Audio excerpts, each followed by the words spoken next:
Hello and welcome! I'm Jamie. And I'm Steph. And we are your hosts for the Star Trek Deep Space Nine Parmach cast. Parmach, of course, being the Klingon word for love. Because on this podcast, we believe that love will save the world. And that the Deep Space Nine crew are all in a massive polyamorous relationship web. That too.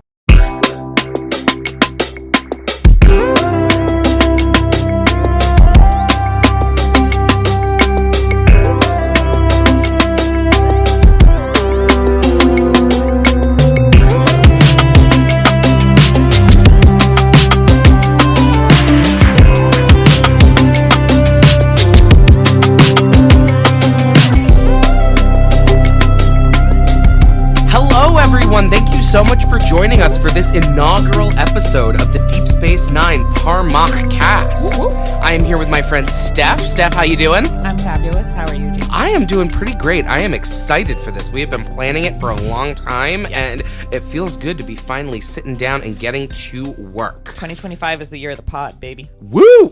That and other things, but we're going to focus on the pod. We are here to talk about the seminal Star Trek spin-off series Deep Space Nine, my personal favorite TV show of all time. So to start out, before we get into the show, let's just tell the folks out there a little bit about ourselves, who we are. Steph, you want to go first? Sure. My name is Steph. I am 34 years old. They, them, what? And I was introduced to Star Trek at a later age. I must have been in my late 20s, and I was introduced through the original flavor, TOS, always loved my heart, big Jim Kirk energy over here, and I love Star Trek. I love what it's brought me. I love the people in my life who are here because of it, so... Lovely. Hand it back to you, Jamie. All right. I am Jamie. I just turned 30, so I have to say that now on the podcast. I am from the East Coast originally, but currently living in sunny California. And I also came to Star Trek a little bit late. I started watching in high school with Next Generation and got immediately hooked. I work in public education in special ed, and I love hanging out with my queer buddies. Oh, they, them also. This is just a gaggle of theys, as Star Trek is wont to be. It really is. So to start out, I was thinking we would just do a little quick section where we ask each other some questions so you guys can get to know us and also get to know what our goals are here on the podcast and what the format and the lens that you can expect to encounter when you listen to each episode. So, Steph, I know you've got some questions for me. I've got some questions for you. Do you want to take it away? I'll put you on the spot. Okay, go ahead. Well, what made you want to start a podcast about DS9? Okay, so yes, this podcast was originally my brainchild, and I sort of seduced Steph into helping me out with it, and I'm so glad that they acquiesced. Deep Space Nine is my favorite TV show, and I am a recovering theater kid and general book nerd, and so I think about everything in terms of an English essay and how to really dive in and take apart the themes and all of that, and so that is my love generally, and more as I've been seeing great podcasts out there and becoming engaged with different media that I love through podcasting, I really wanted to explore that myself. And I was like, if I'm going to do that, this is the media to engage with. I will get, of course, obviously, so deeply into why I feel that way over the next several hundred episodes. But it's such a passion for me that when I was like, I want to do a pod, this was clearly the choice. In this essay, you will. Yeah. For you, Steph, I want to know more about what made you fall in love with Trek in the first place. That's such a good question. I think the innate hope of Star Trek is something that really resonated with me. You know, the original show as here is Earth, as a utopia, as this part of, you know, international federation of planets, or intergalactic. Sorry, I shouldn't say international. The United Federation of Planets. International is so planet. So passe. So passe. But there's innate hope. And I also really appreciate that from the beginning, this hope comes from humanity went through some really horrendous times. Like we had a nuclear world war, which is something that unfortunately is more and more pressing every day.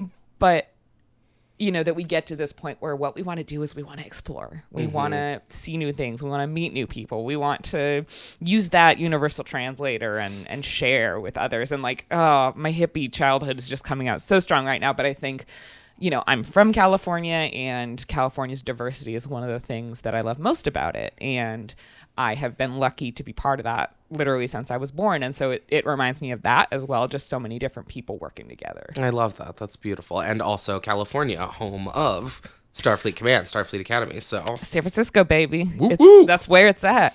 As a Bay Area native myself, I have to say I love that. Alrighty. So actually, I have a similar question for you, which is what resonates with you most about Star Trek? What is it that really hits home? That gets my goat. I mean, not to just sound like we're on repeat here, but I mean, I think it makes sense that the two of us came together over a love of Star Trek, and there are very similar things in that. And for me, that was, watching Next Generation for the first time in high school. I was a big like nerd kind of kid. I was into, sci-fi, Star Wars, all that, but never had done Trek before. And when I came around to it in high school, I was very taken by how much it was, that classic sci-fi adventure story, but also always about this idea of how can we do the right thing, and when is it a privilege to be able to do the right thing, and when is it an obligation, and just looking at a real straight up moral framework for existing in a difficult world in a way that I had not gleaned from my like nerd media before. And so that really not only jumped out to me, but also as a teenager at the time, sort of developing my own system of moral values. It was something that was very helpful for me, the way that it underscored that you can do the right thing in the most difficult of situations, and that in fact when faced with an existential threat like the Borg or whatever that might be, that is the moment when moral values matter the most, rather than the other way around. That was a revolutionary idea to me, and so I think that forever sort of changed something in me, and I have taken that very much with me into adulthood. And yeah, love that. Thank you. I'm curious for you, what made you want to talk about DS9 on a podcast? So one of the things that I love about DS9 is that it takes this, hopeful, utopian thing of Star Trek and really turns it on its head. It's a show that's about where it is not a utopia, where life is difficult and you're working with people who you don't like or even respect sometimes. But how do you continue in that ethos, in that we are going to do the most right thing we can do in many ways? And also, you mentioned being a recovering theater kid. And while I myself am also a recovering theater kid, I also was a history major. And so Deep Space Nine and its many parallels to war and occupation and, conflict on a not global, in this case, intergalactic scale, I think is always really... I love exploring human history through media like fantasy, like sci-fi, which, speculative fiction. Yeah. That kind of genre has long been, from original Star Trek to Deep Space Nine, a place where real life situations are talked about, are explored. And it sort of gives permission to talk about it in a way, because we're removing it sort of by a degree that we can really have some real conversations that like probably wouldn't have been able to be had about the actual literal topic on television in 1994. We can't have something about the English occupation of Ireland. But now it's space. Now it's space Ireland. Now it's space Ireland. Yeah, no, I completely get you. I agree with that entirely. Yeah. All right. What are you most excited to share with people on this podcast, through this podcast? What is it that you're like, I can't wait to get to this, or this is going to be my favorite thing to talk about? That's such a good question. I mean, there are so many episodes and plot lines and bits of character development, and even just characters showing up, that I'm really excited to talk about. We're going to be trying to structure the podcast mostly as a sort of spoiler-free endeavor to allow those of you that have never seen the show before or watching it for the first time along with us to feel like you can do that and not have your experience spoiled. So that's why I'm not going to go into specifics right now about those, but I think really the things that I'm most excited to talk about are the relationships. I think there is so much in Star Trek that is very similar to my other great love, which is comic books, where the relationship stuff is really relegated to the realm of subtext. We're dealing with a lot in the A plot and the B plot and the C plot, and we're always sort of moving and there's always stuff happening. And so the individual relationship building often falls on the actors to do that work, to build those relationships on screen without necessarily being given a ton of dialogue that speaks to it. Although I will say I think Deep Space Nine does do a really good job, especially compared to other previous Star Trek shows, of writing in relationship arcs. But there are things that the actors do as Deep Space Nine goes on, little things throughout, that do so much to enrich the tapestry of who these characters are as people and who they are to one another. And I'm really excited to get into talking about that and saying, what are we seeing that's not being explicitly said here on screen, you know? That's one of the things I love about Deep Space Nine, for sure. Yeah, I can't wait to talk with you about it. Sort of in a similar vein, my next question for you is, what are your hopes and goals for what this podcast could be, as we're sort of standing at the top of the hill looking down at what, you know, this endeavor we're about to embark on? My hopes and dreams. I think one of the great gifts that Star Trek has given me is just joy, is just the absolute love and enthusiasm, not just of Deep Space Nine, but of pretty much all the Treks that folks have. It is a long, storied fandom. We stand upon the shoulders of giants, truly. Those of you who were drawing Spurk art and mailing it to each other in the 70s, you are my heroes, my foundation. So you and I have so much fun in general, but also about Deep Space Nine. And I'm excited to share that fun and that joy and just enjoy a media so much. And I think that's something that Star Trek fans in particular do.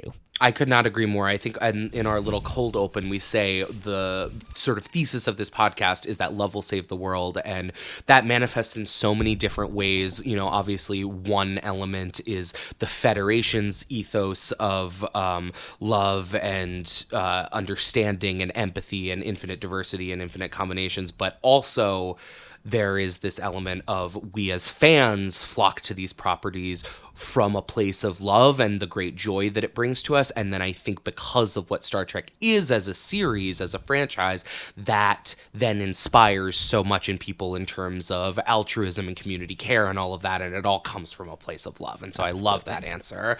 I've got one last question for you. Okay. That I'm very curious about what your answer is going to be, because I think we've talked about this a few years ago, and I'm curious to see if your answer has changed.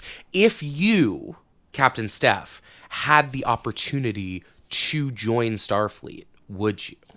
Why or why not? We have talked about this, yes. We're saying, like, I'm qualified. I know about science and things. You can go to the academy, right, and learn. Okay. What you have to know. Oh, God, that's a really tough question. You know, I think my answer wants to be yes. Mm-hmm. If I'm being honest with myself, my answer is I don't know. Yeah. Just because I'm such a homebody. Like, I'm like, I like my space. I like my familiar things. Yeah. And Starfleet, Academy, and ships, you're always, to borrow from another Star franchise, always on the move. But that exploration and that meeting new people and learning new things and like that's it. Like, in my mind, life is about learning new things and having new experiences, and like the chance to do that is so valuable, and I would want that. I'm gonna put it back to you. Put it back to me. Okay. Yeah, a great answer. You're so right that there's it's a difficult question because you do sort of surrender your autonomy in a way, and I think a lot of the political framework of Star Trek is about how much autonomy is it reasonable to expect people to surrender in the name of this greater good, right? Or even not a greater good, because I don't know that exploration is like more of a framed as more of an internal thing that needs to be satisfied, right? And still, how much autonomy can we give away to satisfy this sort of thing that is part of the base human drive? I think when I was younger, my answer would have been no. While I would have loved to, like, the idea of it, I think I would have been someone where if I was alive in the future, I would have been happy to be an artist that doesn't have to pay rent and let Starfleet do what they're doing. So true. So true. I am in my 30s now, and I think something that I've sort of clocked is that my relationship to fear is very different than it once was. And I think there is an element of the unknown that is very scary to me that was sort of a main drive behind the feeling that I would say no to it. And I think now I definitely don't want to say that I don't have a fear of the unknown. That's certainly still something that I understandable. Yeah, thank you. But I think it's been interesting to watch the desire to be part of something that I can really believe and have faith in grow to surpass that fear by such a wide mile. And it's just a great answer. Thank you. Well, it's just, I think it's interesting being in this moment in 2025 and like looking at the world around us and being like, what I'm about to say is speaking to an emotional feeling. I don't want to, there are certainly people out there doing the work, and I don't mean to diminish that, but the feeling that all of our institutions are so flawed that there's really nothing to put your eggs in terms of emotional investment in that way, a cause to sign up for to save the world in such a simple and easy and beautiful way as Starfleet, right? Where, yes, there are sacrifices. Save the world, sign here. Certainly there are sacrifices, but what you get in exchange is so beautiful and pure, and I just would give anything for something like that in today's world, I think it comes around to we need that hope. Yeah, we absolutely need that hope. So thank you guys all for hanging on with us while we just gave a little primer on ourselves. And now, if you are still with us and still coming on this journey with us into Deep Space Nine, we just want to give you a little primer on some of the concepts, because as we've said, Deep Space Nine is a spin-off of Star Trek The Next Generation, which is itself a spin-off of the original Star Trek from the 1960s. A little primer of some of the places, people, concepts that have been introduced in previous versions of the franchise that will be helpful for you to get a fully enriched viewing experience for DS9. That's not to say that if you don't know anything about these things, you won't be able to enjoy the show. You absolutely will. But we just want to give you that luxury Rolls Royce experience through DS9, right? A guided experience. Exactly. So I'm going to start off just telling you a little bit really quickly about the United Federation of Planets and Starfleet, bouncing off of what I was just kind of talking about how much I would love to be part of it. The United Federation of Planets is a democratic conglomerate of allied planets founded by Earth and a few of its closest allies, including Vulcan, where Spock is from, if you're familiar with the original series.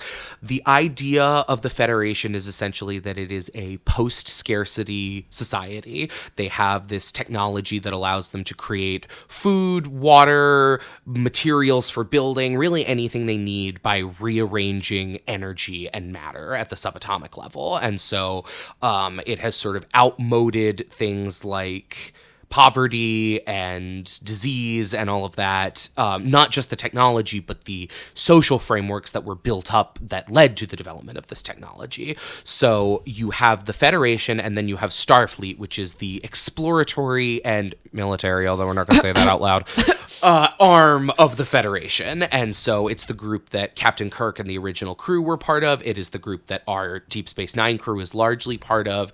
And it functions very similar to a military to a navy. There's a very sort of rigid rank structure. You have the admirals, the captains, the officers below them, and they basically go out to explore, seek out new life, explore new civilizations, everything it says on the tin. There are heroes. They are science nerds in space. They are our engineers. Our engineers who are always percussively maintaining things. I think that's pretty much the gist. You want to take it away on our next one, Steph? I love it. Absolutely. So we want to cover two main parties that are here in Deep Space Nine, and one is the Cardassian Union. So they first appeared in a few episodes on The Next Generation. Mark Alaimo, who comes to play our sort of main Cardassian antagonist on Deep Space Nine, played one of the original Cardassians on The Next Generation. And they were introduced as sort of, an enemy, but there had been a peace treaty signed between the Federation and Cardassia. But Cardassia is very much a colonizing, occupying force. There's Cardassia Prime, which is their home world, where the Cardassians originated, and then there is the Cardassian Empire, so the other planets and systems that have been conquered. One of the most famous, actually, TNG episodes is where Picard is tortured by Cardassians. So they're off for lights. So that's where we really get a very antagonistic view of the Cardassians, and that they are not friends of Jean-Luc Picard or the Enterprise or anybody associated with the Federation. But that the geopolitical relationship is complex. Yes, absolutely. Yeah.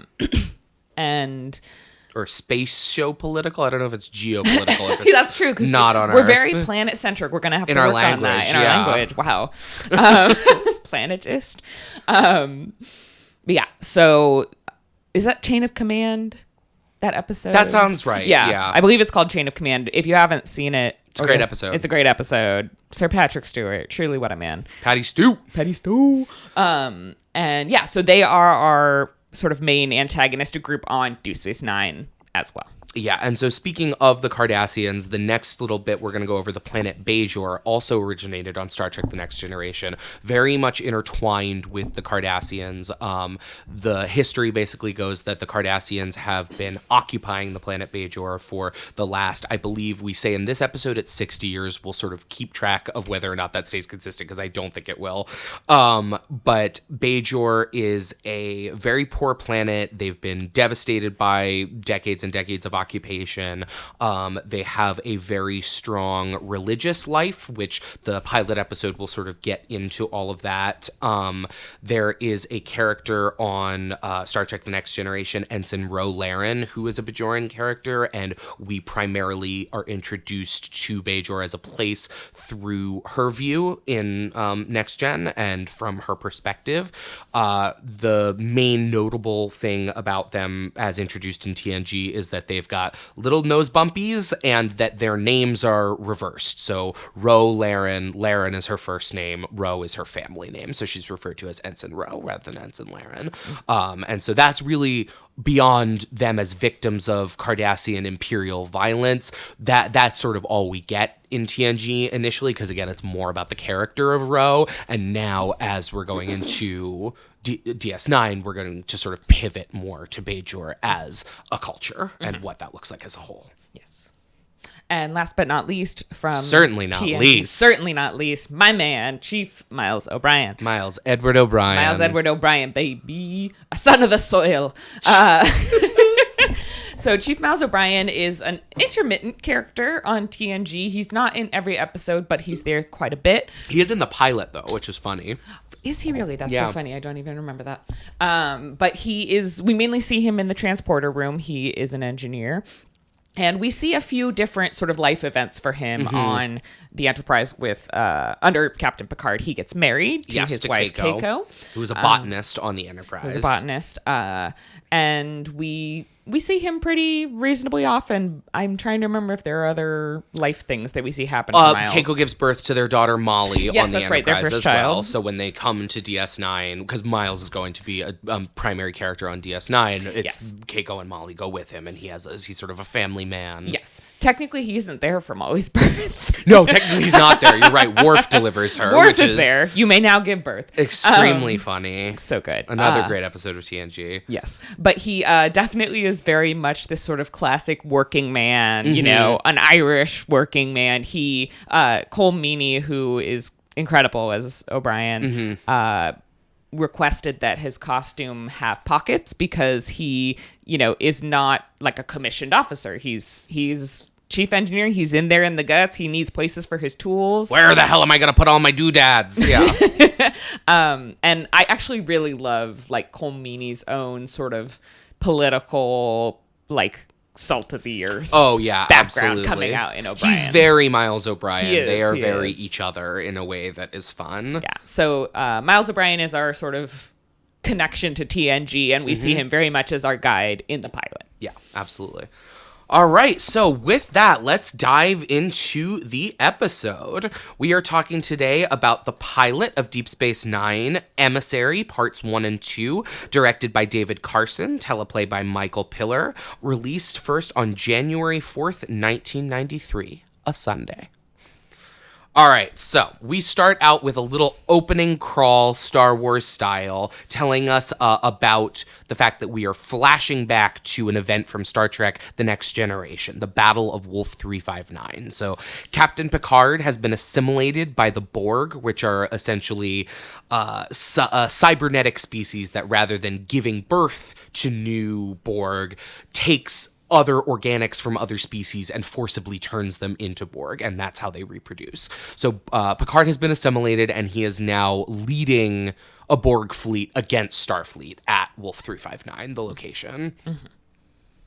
Lieutenant Commander Ben Sisko is acting as the first officer on the bridge of the starship USS Saratoga, and I just think it's such a good way to start off the episode and get a Trekkie audience excited by starting off with the Battle of Wolf 359. It was such a significant part of TNG and one of the most popular episodes of that series. So I think launching us in from there is a really smart move on their part.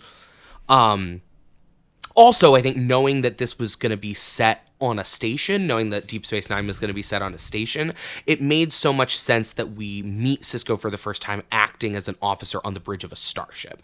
It places him in a familiar context for viewers who might be feeling skeptical about the new format, because there was a lot of skepticism going in about what it so often is. Yeah, they're not boldly going anywhere. Well, how is that Star Trek? They're like, boldly being stationary. Right. They're boldly managing Jiffy Lube in space. There is an actor who plays Sisko's captain on the Saratoga, a Vulcan captain. His name is J.G. Hertzler, and he will later play a regular character on this show, but his little cameo in this opening episode is a lot of fun. He's so great. And I just think that the whole bridge scene very effectively establishes Sisko's sort of cool under pressure style. It's a really good introduction to the character and his leadership role, which will of course be the primary lens that we see him through as the commanding officer on this show. Absolutely. So we see the USS Saratoga be critically damaged by the Borg. Wah, wah. Which is so funny because Ben is in his like very cool under pressure damage report. And it's like, my guy, they are all dead. They're not alive. They are very much dead. Yeah. I'm so sorry. So with that critical damage, an evacuation of the ship is ordered, and Sisko goes to find his family, and we see the baby Jake Sisko. He's already in an iconic vest. We're going to get so many like wardrobe sirs. So many Lukes. So many for Jake Sisko. Unfortunately, Jennifer, his wife, Jake's mother, is not so lucky. She has been crushed dead by a classic Star Trek falling ceiling beam. Hate the ceiling. And even as a dead body, Jennifer simply just isn't believable. Which is such a bummer. Jennifer Sisko hate podcast, but it is a little bit. But it kind of is. So yeah, I'm not trying to start fights. I'm not trying to make enemies, but Jen Sisko's a rough one for me. I love this show, but I can't explain to you what they were doing with this character in the pilot. Every line delivery is unfathomable. It's weird. It's very weird.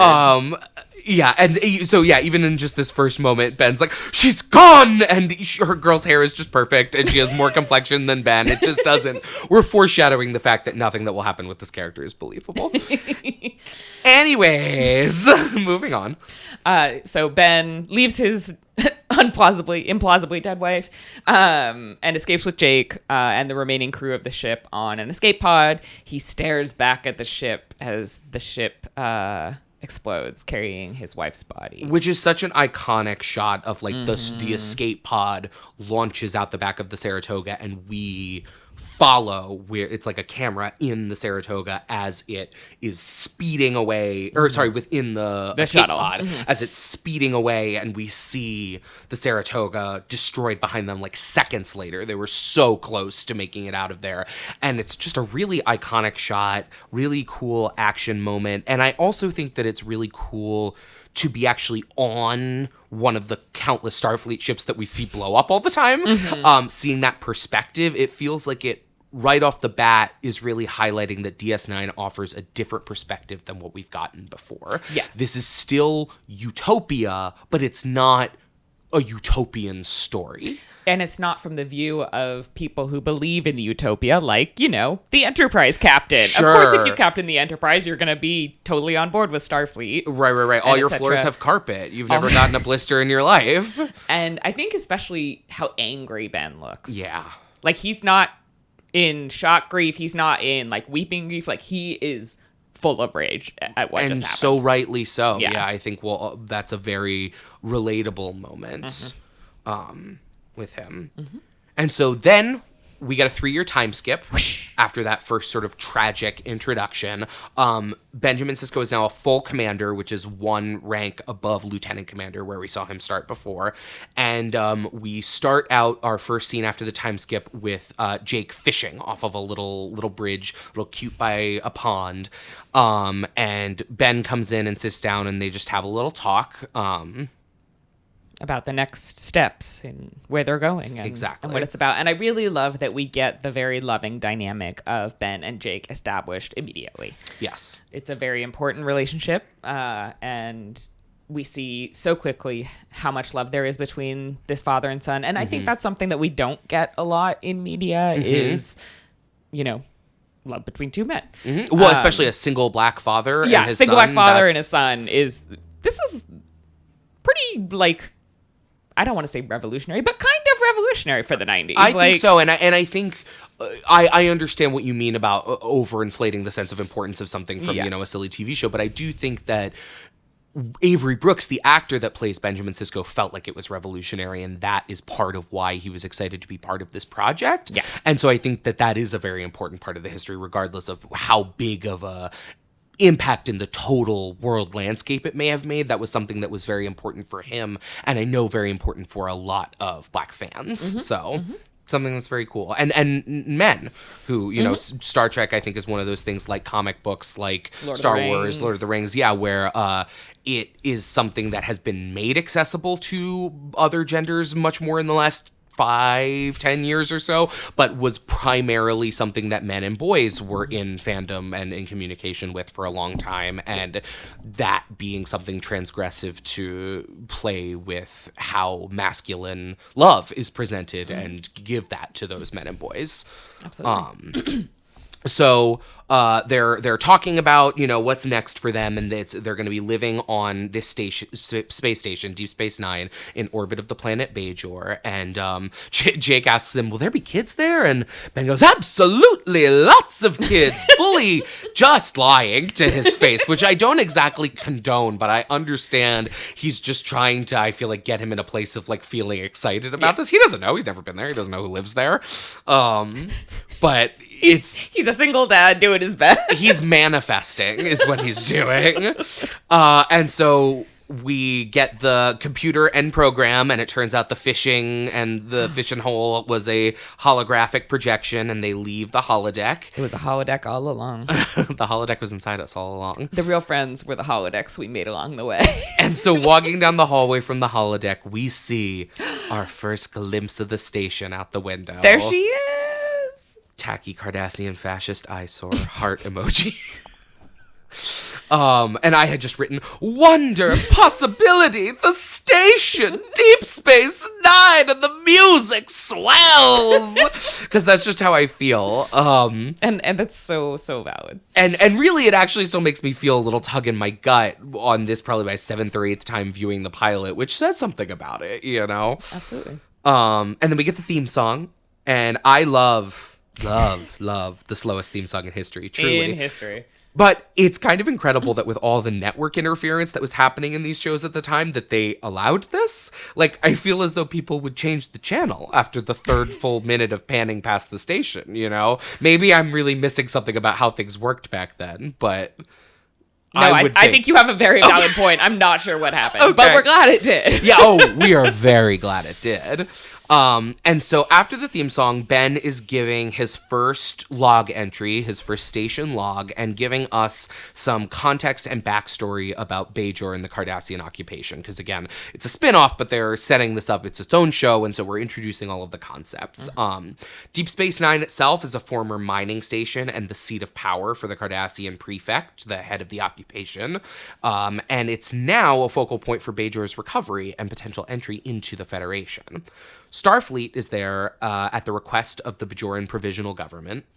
So when we saw Bajor last in The Next Generation, they were fighting for their freedom from occupational forces. They have now successfully expelled the Cardassian Union from their planet. And so Starfleet is there at the request of the Bajoran Provisional Government to sort of establish a presence post the Cardassians' departure. Cardassians, that's going to be tricky to not add the H by accident.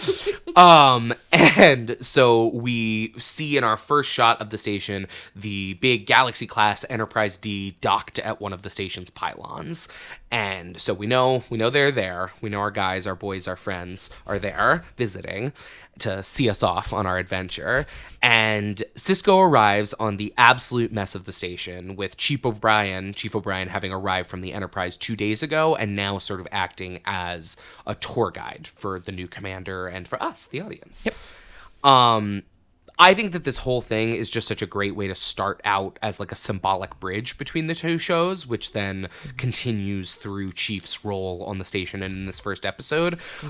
It's a familiar face to show Sisko and by extension the audience around all of the new stuff. And I think that's very smart. And the new stuff is a fucking mess. It's a fucking mess. O'Brien has been trying to get shit up and running, but the Cardassians took everything with them, leaving the station defenseless. And I always forget what a complete mess it looks like when they get there. It's completely dismal. The set design is really, really excellent. It's excellent. Very... Stuff is on fire. Yeah. It's very, like, 1999 to 2000 presidential transition, the Clinton administration, just, like, setting everything fire on the way out. It literally is, yeah. And Ben sort of making his way through all of the... debris, and we get a weird old man trying to get him to go to church. Just sort of comes up and gives him a meaningful stare. Very meaningful. And I think this interaction is really funny because you can tell Sisko doesn't want to offend anyone, but he's just so fucking confused by what's happening. And I think that's really relatable for when you show up your first day on a job. And it's like, oh, somebody tells you like something really nuts, and you're like, am I supposed to pretend like that's not nuts? I guess so. Smile away, boys. Smile away. Literally. And so O'Brien eventually takes the Siskos and us to their new quarters. And he tells Ben that Picard wants to see him. Captain Jean-Luc Picard. Captain Picard wants to see you. And Ben has this line, he does, which is an incredibly small dialogue delivery moment from Avery Brooks, but it communicates so much in the way that he says that line. And I just think Avery Brooks is so good and so smart and such a good casting choice for this role. It's so good. And the way he just immediately moves on. Like, does not acknowledge it beyond that. And is like, oh, good to know. Anyway. Bitch can wait. And so then Jake complains about not having a working replicator or a bed. Which, I don't know. The second one's kind of valid. And Ben tells him, we're going to have to rough it for a bit. Yeah. And there is this moment in that where I'm sure if people watched the episode recently, they'll know which moment we're talking about, where Ben sort of is like mocking him, I guess, is one way to look at it, where Jake sort of says, oh, okay. And Ben goes, okay. Like he's sort of making fun of his tone, making fun of I don't know how there's different ways to look at it. Yeah. And in past watch throughs of this, the moment with them about roughing it where he sort of feels like he's mocking him always felt kind of strangely mean-spirited to me on Ben's part, and like it really stood out against the typical gentleness of that relationship.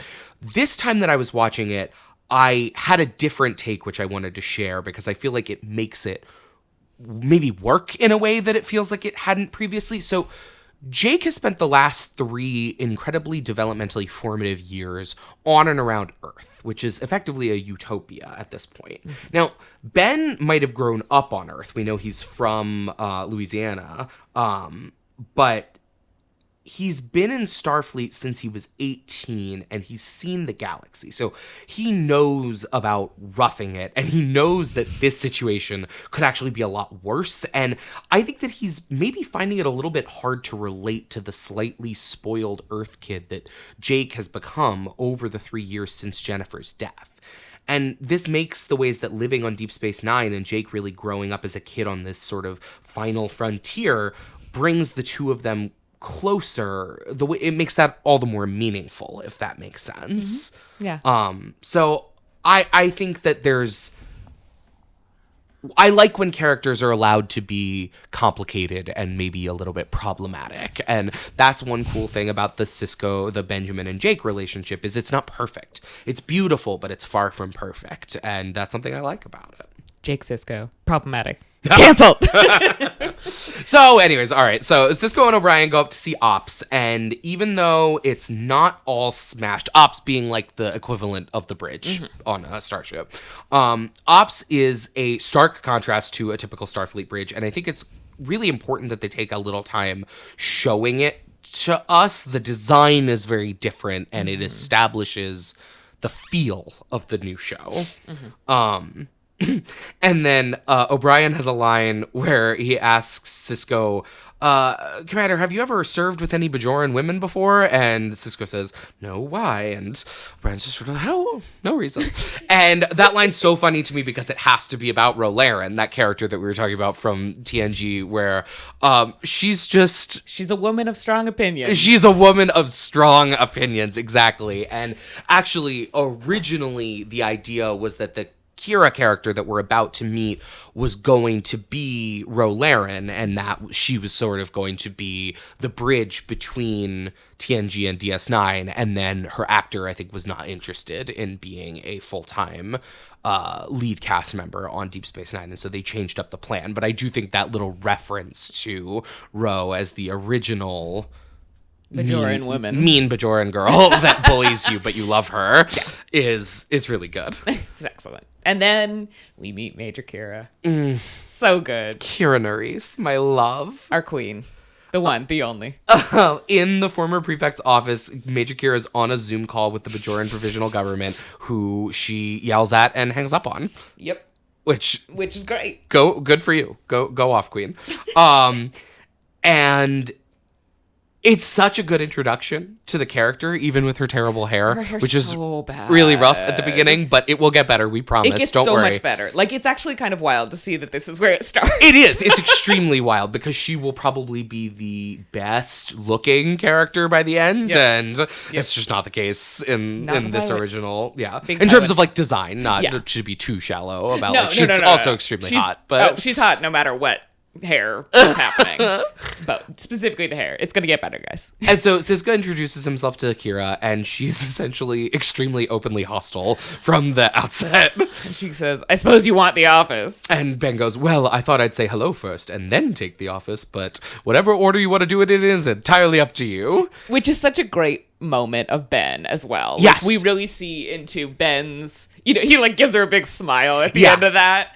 Because she's so, I mean, that's a lot to walk into. I would be intimidated. I would be, and he's so good at just letting that shit sort of bounce off of him, and not even just bounce off of him, but like he's collecting information. He's like, oh, I've learned a lot about this girl just in the last like 30 seconds of interacting, and that's useful for him, right? And so whereas someone else might be, a lesser man might feel threatened by being yelled at, he's just like, oh, this is great. This tells me everything I need to know about you. Yep. And so Sisko asks her, what the fuck? And she tells him essentially that she's opposed to Starfleet and the Federation's presence on the station, viewing them as colonizers, just like the Cardassians that she fought as part of the Resistance, which, both had said, we're here to help. And she's like, red flag, bro. And she literally says to Ben, the Cardassians said the same thing 60 years ago. Yeah. So that parallel is directly drawn there. And this is our first number. Yes. Of How long so please the note, will be. right now, it's 60 years. I'm interested to track that because I have an emotional memory of it being all over the place, and I wonder if that ends up being true. It absolutely is. Okay. Good. And so what I just love is that right off the bat, Kira Nerys gives Ben Sisko exactly what he wants in a first officer, despite that she doesn't want him there, which is such an interesting tension. Like, I think that's just such a well-written beat. Mm-hmm. She's bold, she's honest, she's principled, and her telling Sisko off in that way is exactly what he wants out of having a Bajoran serving under him. The point is to get the perspective. Mm-hmm. Otherwise, he would just have it be a Starfleet officer. Because, Major Kira, if you may have noticed, her rank is Major, which is different from the naval sort of commander, lieutenant, ensign structure that Starfleet uses, which is because Kira is not a Starfleet officer. She's a member of the Bajoran militia, which is Bajor's sort of defense force that has been established after the Cardassians leaving. They exist because Bajor's not part of Starfleet, and so they have not been folded into all of that. They're working as two symbiotic but ultimately separate organizations. Yeah. We actually learned that Sisko specifically requested a Bajoran first officer. I thought that was a nice detail. That really says a lot about him and how he's and his leadership, how he's approaching this situation. Mm-hmm. But we are interrupted by a security alert. Oh, yes. And so Kira and Sisko head off to investigate. Kira's like, no need for you to come along, Commander. And he does. He does. He's like, no. And it's Nog and some guy stealing some shit. Oh, Lord, they stealing. You don't know who Nog is yet, but that's what's happening. And so we meet a new character, Odo, our chief of security. He gets in their way, and the guy throws a medieval flail at him, and it's all right because he just turns his head into goo. Because he's goo. And it passes right through him. Oh, so that's a beautiful moment. This is our go-go action goo boy. Go goo. I never even really thought about it, but the medieval flail that the alien throws at him is so random. Why is this on a starbase? It's very just like, we must demonstrate the goo. The goo. We must show the people the goo. Look at these special effects, baby. Because Odo is a shapeshifter, so he can change from the form that we see him in initially, which is a humanoid with sort of like a smooshy face, into goo, and then from there into other forms. So goo is like the in-between state of the transformations. And he says, who the hell are you? He's so grumpy right off the bat. It's so good. I love him. And Ben is fully like in uniform. Yeah, like, who do you think he is? You do Starfleet people who are coming. This man is wearing a Starfleet uniform. But who the hell are you? I'm the goo on this town. He's so grumpy. And then Quark shows up. So this is probably our main Ferengi character. Yes. The Ferengi are a race that showed up on Next Generation a handful of times. They were initially sort of intended to be the the Klingons of the new generation, like the new alien race that could be the enemies of Starfleet and the Federation. But they turned out to just be really silly. They and so have butt heads. They've got heads, they've got butts for heads and ears for days, and they love capitalism, which is perhaps the silliest thing of all. Honestly, yeah. And so Quark shows up, and he claims Nog, who is the little Ferengi that was with the mace guy, the flail guy, as his nephew, and tells Sisko that they're leaving the next day. Please just be chill about this. And Sisko says, nope, I'm sending Nog to the brig.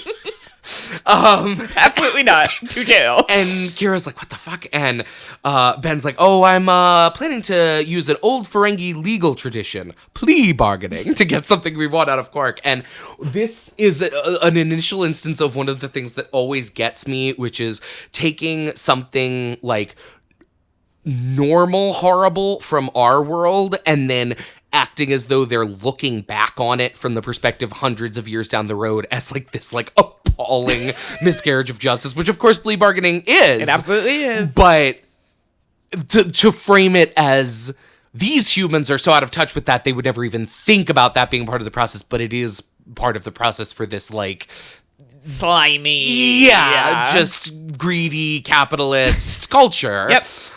Sort of one of the ways that they use Star Trek to comment on the world that we inhabit. And so they take Nog to the brig. And one last note that I have about this little scene is just that Quark and Odo both look so much uglier initially, for lack of a better word, than they will look eventually. And I had always kind of figured that was just, they were sort of getting their footing. The budget initially was probably not as strong as it would be later, but part of me wondered watching it this time if that was actually intentional, if there was a component of those two makeup looks that was part of the discomfort that DS9 itself engenders as compared to the sterile warmth of a Federation starship. And then it successfully made people uncomfortable, and TV isn't allowed to be art, and so they got told to change it. Dial it back. Yeah, and I have no idea if that's true at all, and I don't mean this to be offensive if it wasn't purposeful. I mean, I think it just takes a little bit of time to figure out. It's a pilot. Makeup. We see hair, makeup, things change a bit. But there are things that are specifically off-putting about these two looks that I wonder if there was an intentional component to that then got walked back. I think that's absolutely possible. So the Enterprise calls again. Picard is waiting. Not happy. I have Captain Picard on the line. Yes, exactly. And so we transition over to the Enterprise D, and Sisko meets with Picard in the observation lounge. Guest starring Patrick Stewart. And so Picard welcomes him in, and Sisko, in a turn from the previous scene with Kira, is the openly hostile one this time. Have the turntable. Decides to bring up the Battle of Wolf 359 right off the bat. Yes, sir. We met in battle. It's such a good moment, such a good delivery. Benjamin just came in fucking guns hot. And Picard completely ignores that and just pivots to talking about Bajoran. Da-da-da. Ooh. Okay. Anyway. Yeah. And so he's sort of telling him about the history of Bajor, and Sisko sort of says, oh, it sounds like they're not ready to join the Federation. These factions are all at each other's throat, blah, blah, blah. It sounds like they're not ready, and Picard tells him, your job is to do everything short of violating the Prime Directive to make sure that they are. So really quickly, just for our newbies, the Prime Directive is a Star Trek concept that goes back a long time, and it's this idea that the Federation and Starfleet, their highest priority is non-interference with other cultures. And so the threshold for this is that once a society develops warp technology, which is how they travel faster than light, how they're able to travel the stars and contact other planets and all that, they're fair game to get in touch with. But before that, they're considered pre-warp and therefore uncontactable. It's the whole observation has an effect. Exactly. Thing. Yeah, and sort of trying to not interfere in the development. Gesture towards the United States' history of interference in other countries' political matters, and not just the United States, all the major imperial powers, and sort of saying, hey, this was clearly a mistake that devastated our planet. Let's make sure that we're not making the same mistake out in the larger galaxy. But an extension of that is that even societies that have developed warp technology, if they are not a part of the Federation, they are considered separate and therefore have a right to their own internal politic that the Federation is not allowed to interfere in. So that is how Bajor falls here, under that they're their own sovereign state. The Federation isn't allowed to interfere only insofar as they are invited, like in this case, to help manage DS9. And so Picard tells him that it's his job to do everything short of violating the Prime Directive to make sure that they're ready. And I just think that's an interesting stated objective for Sisko's assignment, because I'm not sure that it ends up being treated as such a primary objective later. It's certainly a goal, a personal goal of Sisko's, a goal of the Federation's, but it sort of is treated like they'll be ready when they're ready later, is kind of how I feel. You know? It's the thesis, and yet not really. Yeah, so that's something I think we'll just be keeping an eye on moving forward, how often that comes up. And Ben tells Picard that he's actually looking into a civilian assignment on Earth instead, since Deep Space Nine is not a good environment for Jake, and that Starfleet will not reassign him. Sorry. Yeah. It's just, the scene is just so good. It is really good. No, it is really good. It's the two of them. Great actors. And I love at the end, Picard says dismissed, and it feels like he's the one who has been dismissed by Ben. Yes, absolutely. Like, he is not coming from a place of power here. They are both doing so much to yes and each other in the parlance of improv in this scene, and just give and give and give. And actors will use the term to describe other actors, like someone who is generous as a scene partner. And I feel like that's the energy that the two of these folks are really giving in this scene. Yes. And the amount of disdain that Avery Brooks is able to put into the word "sir." It's so good. Great stuff. Okay, so then we cut to Sisko, Odo, and Quark talking in Odo's office, and here Sisko essentially blackmails Quark into staying on the station and being a community leader, using the fact that he has his nephew Nog as a hostage, basically. Essentially. Sort of saying to him, oh gosh, it'd be such a shame for this boy to live out all his years and the best years of his life in a Bajoran prison. A nice nephew you got there. Be a shame if something happened to him. And just right off the bat at the top of this scene, I think the cut from Sisko wearing the TNG uniform in the Enterprise Observation Lounge and telling Picard to essentially go fuck himself, to him wearing the DS9 uniform in Odo's office, blackmailing Quark. That's filmmaking. Like, that's so good. The meta aspect to set up and facilitate the transition from TNG to DS9 in the first 20 minutes of this episode are just so smart and effective. And on top of that, Sisko having to try and cultivate community. What a unique job from what we've seen of Starfleet captains, and Sisko's so good at it. He's a natural leader, even if he's not always the most natural Starfleet leader, and you can really see why they picked him for this assignment. Yeah. Despite the fact that his history doesn't really set him up to be the logical choice here, because for the last 3 years he's been working as an engineer. I also think Quark has this absolutely incredible line where he says, this provisional government is far too provisional for me. And when governments fail, people like me are lined up and shot. It's just, it's so good. It signals so much about how the Ferengi characters are going to be used differently in Deep Space Nine. Yes, they're goofy, but they're often used as a mouthpiece for some of the show's most salient political commentary, and I think that this is just a really great example of that. I think also it's an interesting thing to have a Ferengi say, because the Ferengi are so often rightly pointed out to be pretty anti-Semitic in a lot of ways. As like a caricature. As a caricature of Jewish folks. And then to give it that context. Yeah, it has, for those who aren't familiar with like the discourse or the history here, it has a J.K. Rowling Goblins feel to it, where there's Obsessed just a with lot of stereotypes folded into... Big ears. Big noses. Yeah, no, I think that's very right to point that out, because I don't want to say that in any definitive way Deep Space Nine plays less into the anti-Semitic tropes, because I don't think either, one, that's necessarily true, or two, that I'm really qualified to speak on that. But I do think it's interesting that if you're going to have this stereotype and you're engaging with caricature of Jews in this way, that it is a multifaceted caricature that also includes the ways that Jewish folks have been used as scapegoats for political uprisings throughout history, right? Yeah. And to at least sort of be having a commentary on the multiple faces of that. Not that it in any way excuses the anti-Semitism of the caricature, but that at least there's perhaps something with a little more texture there. Yeah, exactly.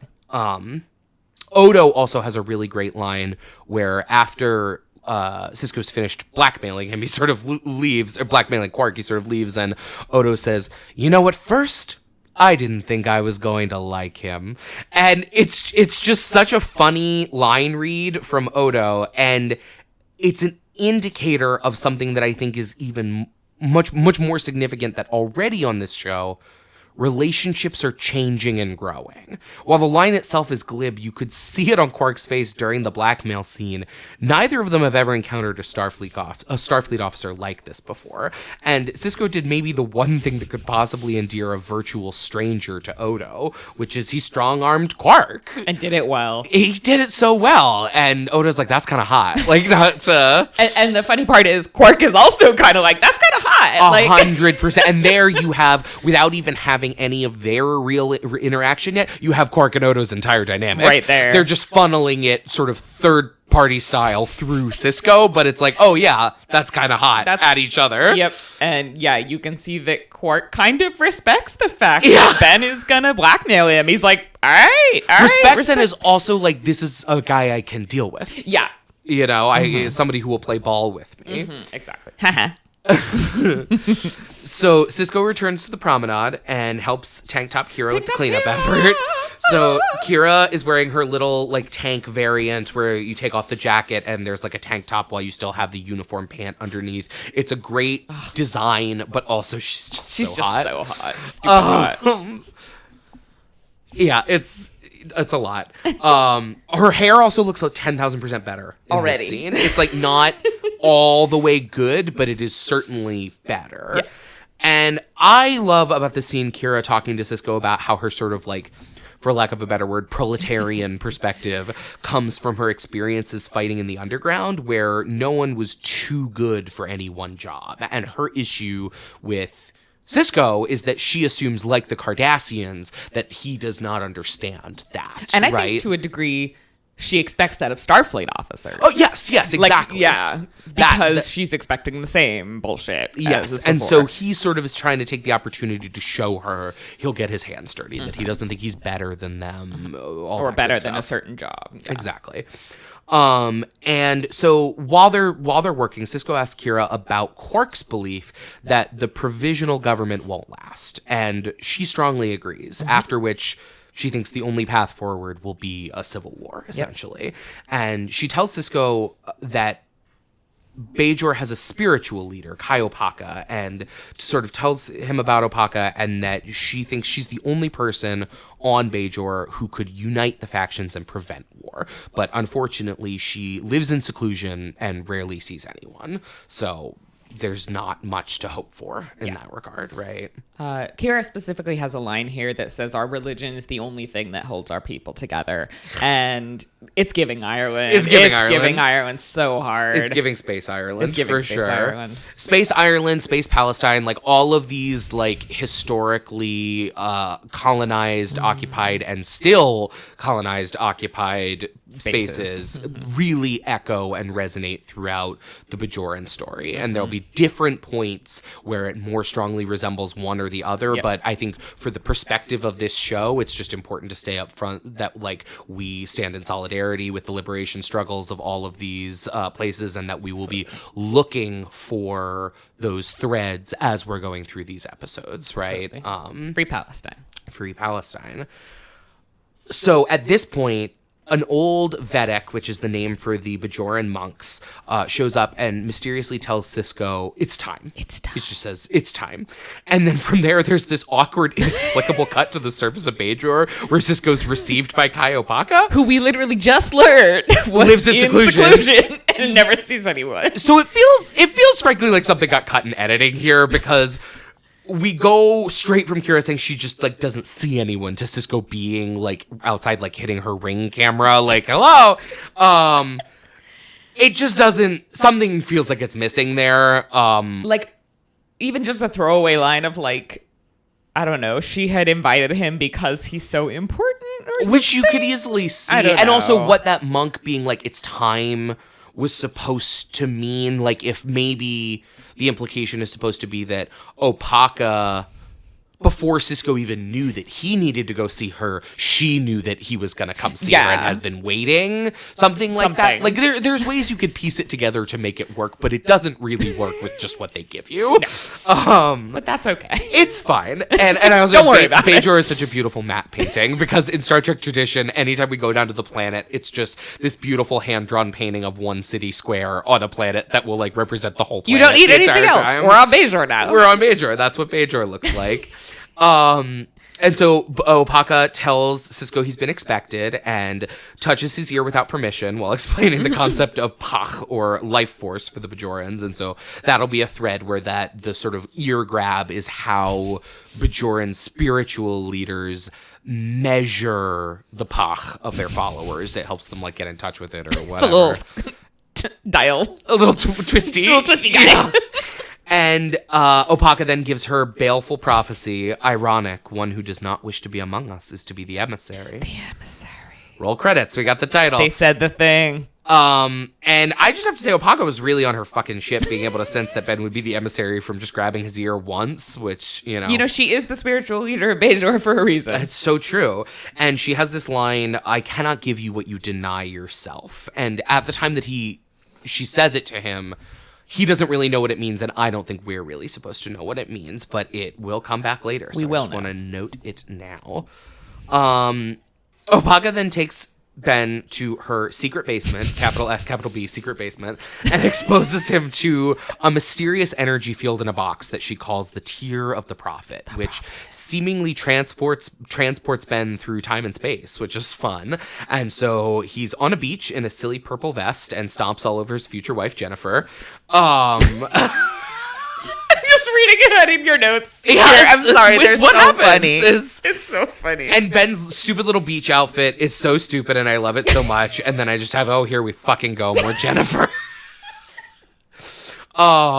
There's this part. So he's standing on this beach now, and he's standing on hot sand, and he's got this moment where he's just like, ow! And it's so weird, and I just can't explain it or justify it anyway. Avery's just Avery's just wacky sometimes, and like we kind of want that. And then he's talking with Jennifer, his wife, and she doesn't know who he is, and has this line where she goes, "Are you gonna tell me your name?" And I just said, eject her out the airlock. I'm so serious. It's just the worst line delivery in the history of the world. Like, I don't. You do it in an even better way. Like, oh my god. It's sorry to say this, but it's not hard. It's not hard to do it better. No, I mean, like, you take the terribleness and you make it even worse somehow. That's right, because there is nothing funny or enjoyable, even really, about that original delivery. I am so sorry to have to say. Again, no hate to you, lady. I'm sure you were doing your best, but something was not landing here. Nope.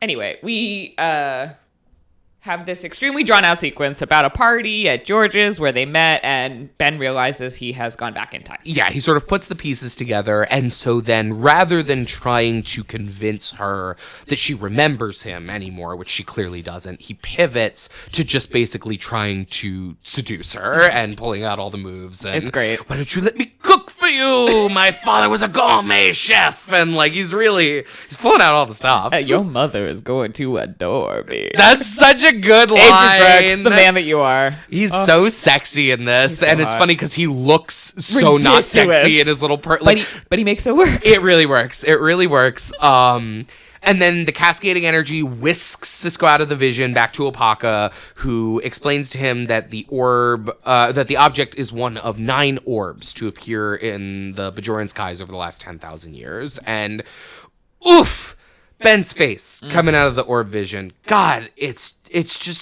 heartbreaking. Yes. And it's just a great example of the little details that Avery brings to this role that aren't necessarily written in. Mm-hmm.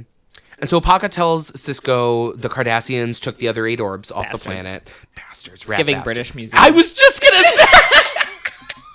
Great lines. The Cardassian Union is very much the British Museum of Space. And Opaga is like charges him with finding the Celestial Temple. Before they do. Which is the origin of the orbs, is the home of the Bajoran gods, the prophets. Yeah, exactly. And my note is just, why are the orbs not orbs? I will never get over this. They're energy structures, but they are distinctly hourglass shaped. Yeah, they're like a not... very specific geometric shape that is simply not an orb. It is not an orb. And that's just all there really is it's to a say metaphorical about it. orb. I guess so. You must ponder the orb I guess in order to understand why it's not shaped like an orb. Ponder the orb. And so Opaka gives him the orb that she has to help him on his quest, and telling him that he will locate the temple not for Bajor, not for the Federation, but for his own Pach. And tells him that this is the journey you have always been destined to take. Which I love the grammatical structure of have always been destined to. Mm-hmm. There's just something about that speaks, I feel like, to how much of this show will be about, like, what is linear time? How does that work? There's something very foreshadowy about just such a small little bit of grammatical structure there. Mm-hmm. And then we cut to a very small scene in Sisko's quarters where Ben wakes up a sleeping Jake just to tell him how much he looks like his mom. And it's a really short scene, but I love that this is something that would have been really easy to have end up on the cutting room floor. And it just really brings home the emotions of what is happening for Sisko during the orb scene, where the focus is on the plot and the prophets and all of that stuff, but it doesn't land the way it does without the emotional truth that Sisko brings to it. And so I'm just glad we had that little moment of like giving an extra button to that. Mm-hmm. Doesn't last long because Kira calls Sisko to the promenade, and Sisko arrives on the promenade to find it hip and hopping. Things are going. Things are popping. Bajorans and Starfleet people and lots of other assorted aliens just having a great time, and we get our first look at Quark's bar and casino. Everybody here on good old DS9. Everybody comes to Quark's. And it's just so fun. I have like the first shot of Quark's open and the promenade full of laughter. I'm crying. I just love them so much. And we get our first appearance of Morn, who will be the most important character in the history of Star Trek. Keep an eye on Morn moving forward. It'll be really important, promise. I did want to note, as much as it feels like comfortable coming home to me because it's my favorite and I love them and I just want to hold them all in my arms, it definitely is sort of a weird and seedy vibe in Quark's, which is different from anything Federation. And I think even though there's like an upbeat energy to it, this scene does convey that still. It's not 10 forward. No, it's not 10 forward, exactly. And so Sisko sits at the bar for a minute and talks with Quark about how bad the Bajoran's ale is and about how Naga's still in jail. Rip. And Ben's just like, what? And then we cut to Sisko giving another log entry. And so we learn the Enterprise is scheduled to leave, and DS9's science and medical officers are arriving. And Sisko tells us he's looking forward to a reunion with a very old friend. And so we get Dax and Bashir! Lieutenant Jadzia Dax, our science officer, and Lieutenant Junior Grade Julian Bashir, our chief medical officer. Sisko instructs Kira to give Bashir a little tour of the station, while Dax, he needs to work on the orb conundrum. Dax must ponder the orb. Exactly, Dax must ponder the orb. And Bashir stumbles all over himself, sort of on their way out, trying to ask out Dax. And in a funny way, Ben chides her for going after a much younger man. And a lot of season 1 Bashir is like really clunky and bad, but I just think that this intro scene with Jadzia is really fucking perfect. We also then learn that Dax is a member of a joined species called the Trill, and she has a worm-like symbiote in her belly. And the last time Ben saw her, she looked very different, derogatory. She got that worm in her. Yeah, no, and specifically now she got the worm in this hot girl, but that was not the case before. Yeah, really good exposition there, and sort of shows us a little about Dax's relationship with Sisko, is confirming that she's the old friend we were talking about. And meanwhile, Kira shows Bashir to the infirmary where he's going to be working. It's like the sick bay. And sort of telling him about the unrest and the looting that's been going on. And Bashir is just a little too naive to know that he shouldn't be excited about all that. He's here and he's ready to do real frontier medicine. Oh, God. And the look Kira gives... It literally makes me physically cringe every time he says the real frontier medicine. Like, it's so bad. Kira is not here for this shit. No, and Bashir sort of tells her that he could have had any posting, but chose DS9 for the adventure of it, and Kira's not impressed and reads him for filth. And I do have to say, as uncomfortable as this scene is to watch, it's also so fucking good. Oh, it's excellent. Like, he's so deeply naive, and she just hasn't been naive since she was like 6 years old. Yep. And they're set on a perfect collision course with one another. And I just think that there's some really A+ small moments of character drama in this pilot, and this is one of them. I also just love Bashir calling, like, yes, a friendly, simple folk. God. It's giving British Empire. Well, yeah, and especially making him the British English, character. yeah. I think there is something about that. Yeah. Yeah. Making him a like an Indian man from Britain. Yeah. Anyways. So... we come back to Sisko and Dax. They're working in the lab with the orb. Dax tells Sisko, that she's happy to see him proverbially out of the house with this new assignment, essentially. Like, that she's been worried about him since the death of his wife. And... he calls her Old Man. Old Man. Which he used to call Curzon. His nickname for her. And we're about to get some more context for it, but I just think... what if your old lech drunk adopted uncle was now the hottest girl you've ever seen in your life is simply so funny. And then, rolls with it really well. Rolls with the punches really well. He's like, well, that's, that's how it be sometimes, right, fellas? So Ben leaves, and as she works, Dax experiences an orb vision of her younger self and Curzon Dax, who is a very old man who was Ben's mentor and sort of father figure in the realm of galactic politics and all of that, are on the operating table as the Dax symbiont is being transferred from him to her. So it's the worm in her belly previously lived in this old man, and when it was transferred to her, she got all of the memories and experiences that Curzon, plus the previous 7 hosts of the symbiont before him, had accumulated. And so she's now effectively over 300 years old, even though Jadzia's body is 28. Yes. Hence the old man comments, the slug in your belly, you're a little old for him about Bashir. It gives context to all these comments we've gotten so far. And it's kind of extremely random, but also very smart to give Jadzia an orb vision in this moment, because she's not really connected to the Bajoran spiritual stuff plot, but to let us actually watch the transfer of the symbiont and contextualize all of those, slug in your belly, old man comments, like you were saying, without more speechy exposition, I think is very smart. Yeah. I also may be alone in this, but I love the height of Jadzia's hair here. It's very 90s. Yeah, it's very 90s, but very 90s also almost in a harkening back to a 60s kind of place, which I think is fun when they do that in 90s Trek, because obviously the space 60s were where original Trek is set. Yes. So then we cut to a very sweet scene of Chief O'Brien arriving on the bridge of the Enterprise to say goodbye. He chooses not to go into Picard's ready room to bother him, but Picard catches him in the transporter room just as he's about to beam down, and they have a very nice parting moment. They do. Miles saying goodbye to the Enterprise. Know, and he doesn't want to bother the captain, but he loves you, O'Brien. And Coleman and Sir Patrick just have really great chemistry. I don't know if that's from working together for years or if they just had it right off the bat, but it's fun to watch them together. Yeah.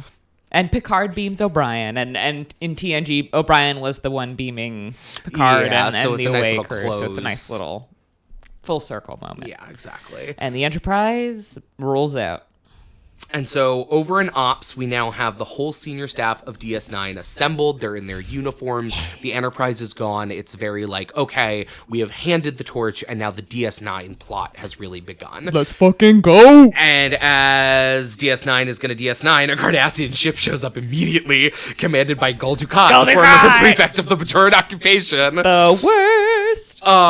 And so it's like, the Enterprise leaves, we go to commercial, and then boom, the Lizard Mafia has showed up. As they so often do. And it's just very DS9. Yes. Daddy Enterprise is gone. Yeah.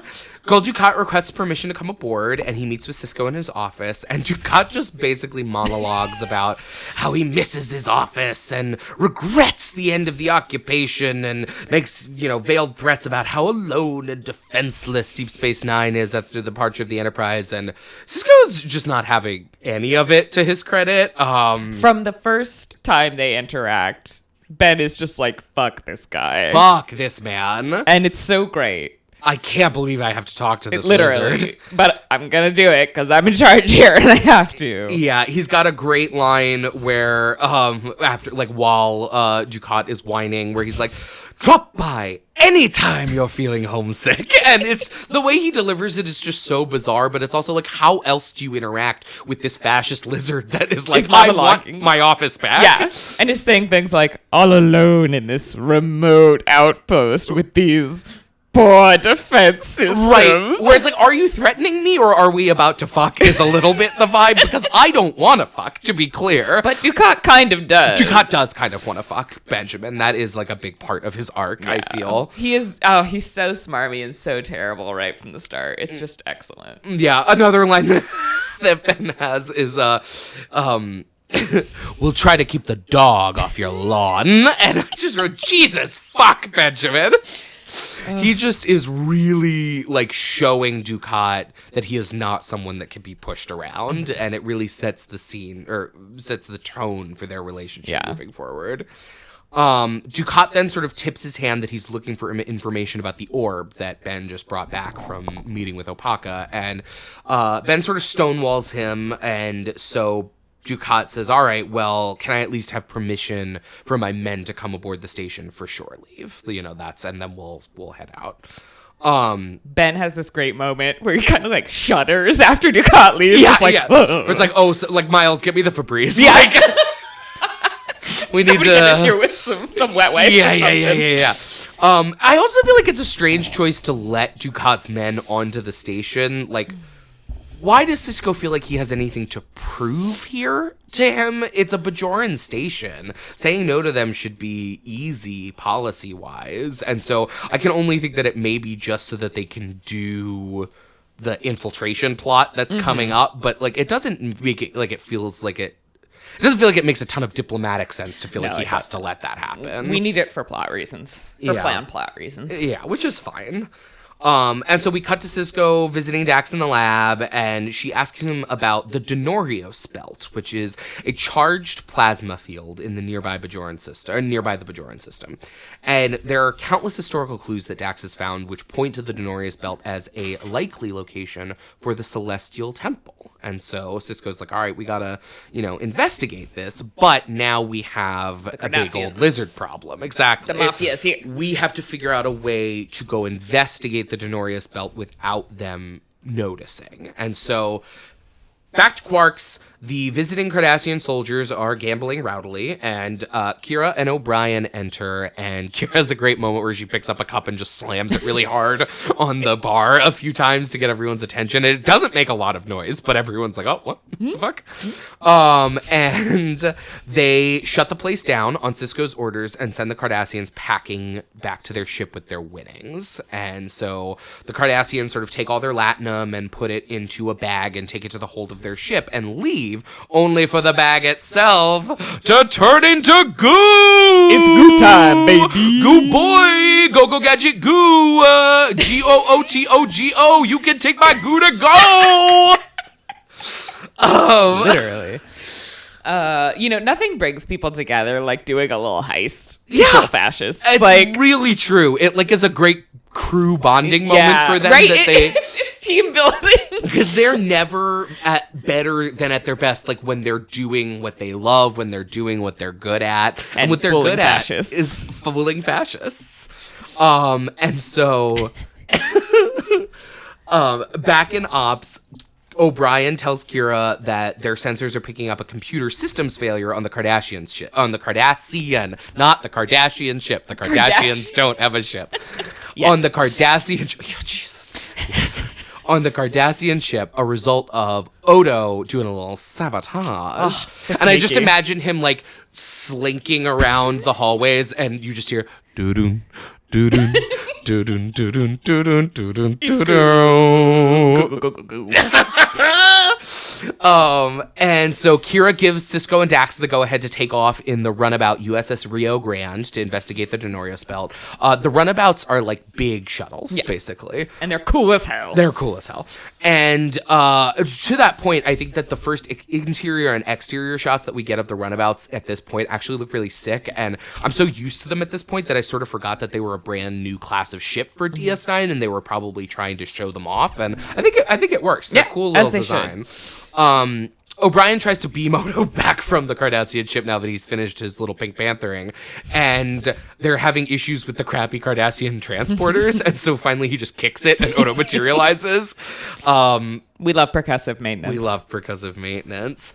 I also noticed at this point, we bounced back and forth enough times that Kira seems to have an Ops haircut and a Promenade haircut, which I'm sure is because they filmed the Ops scenes and the Promenade scenes on different days, but conceptually is incredibly funny that she has different hair that she wears in Ops versus on the Promenade. You have your business look. The really bad one is the Ops haircut, in my opinion, and the Promenade haircut is fine.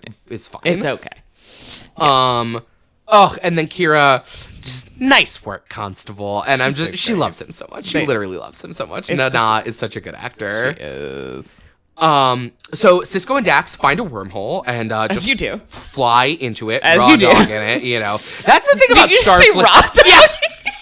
Well, in theory, they should like put on some sort of like protective subspace condom before they go into.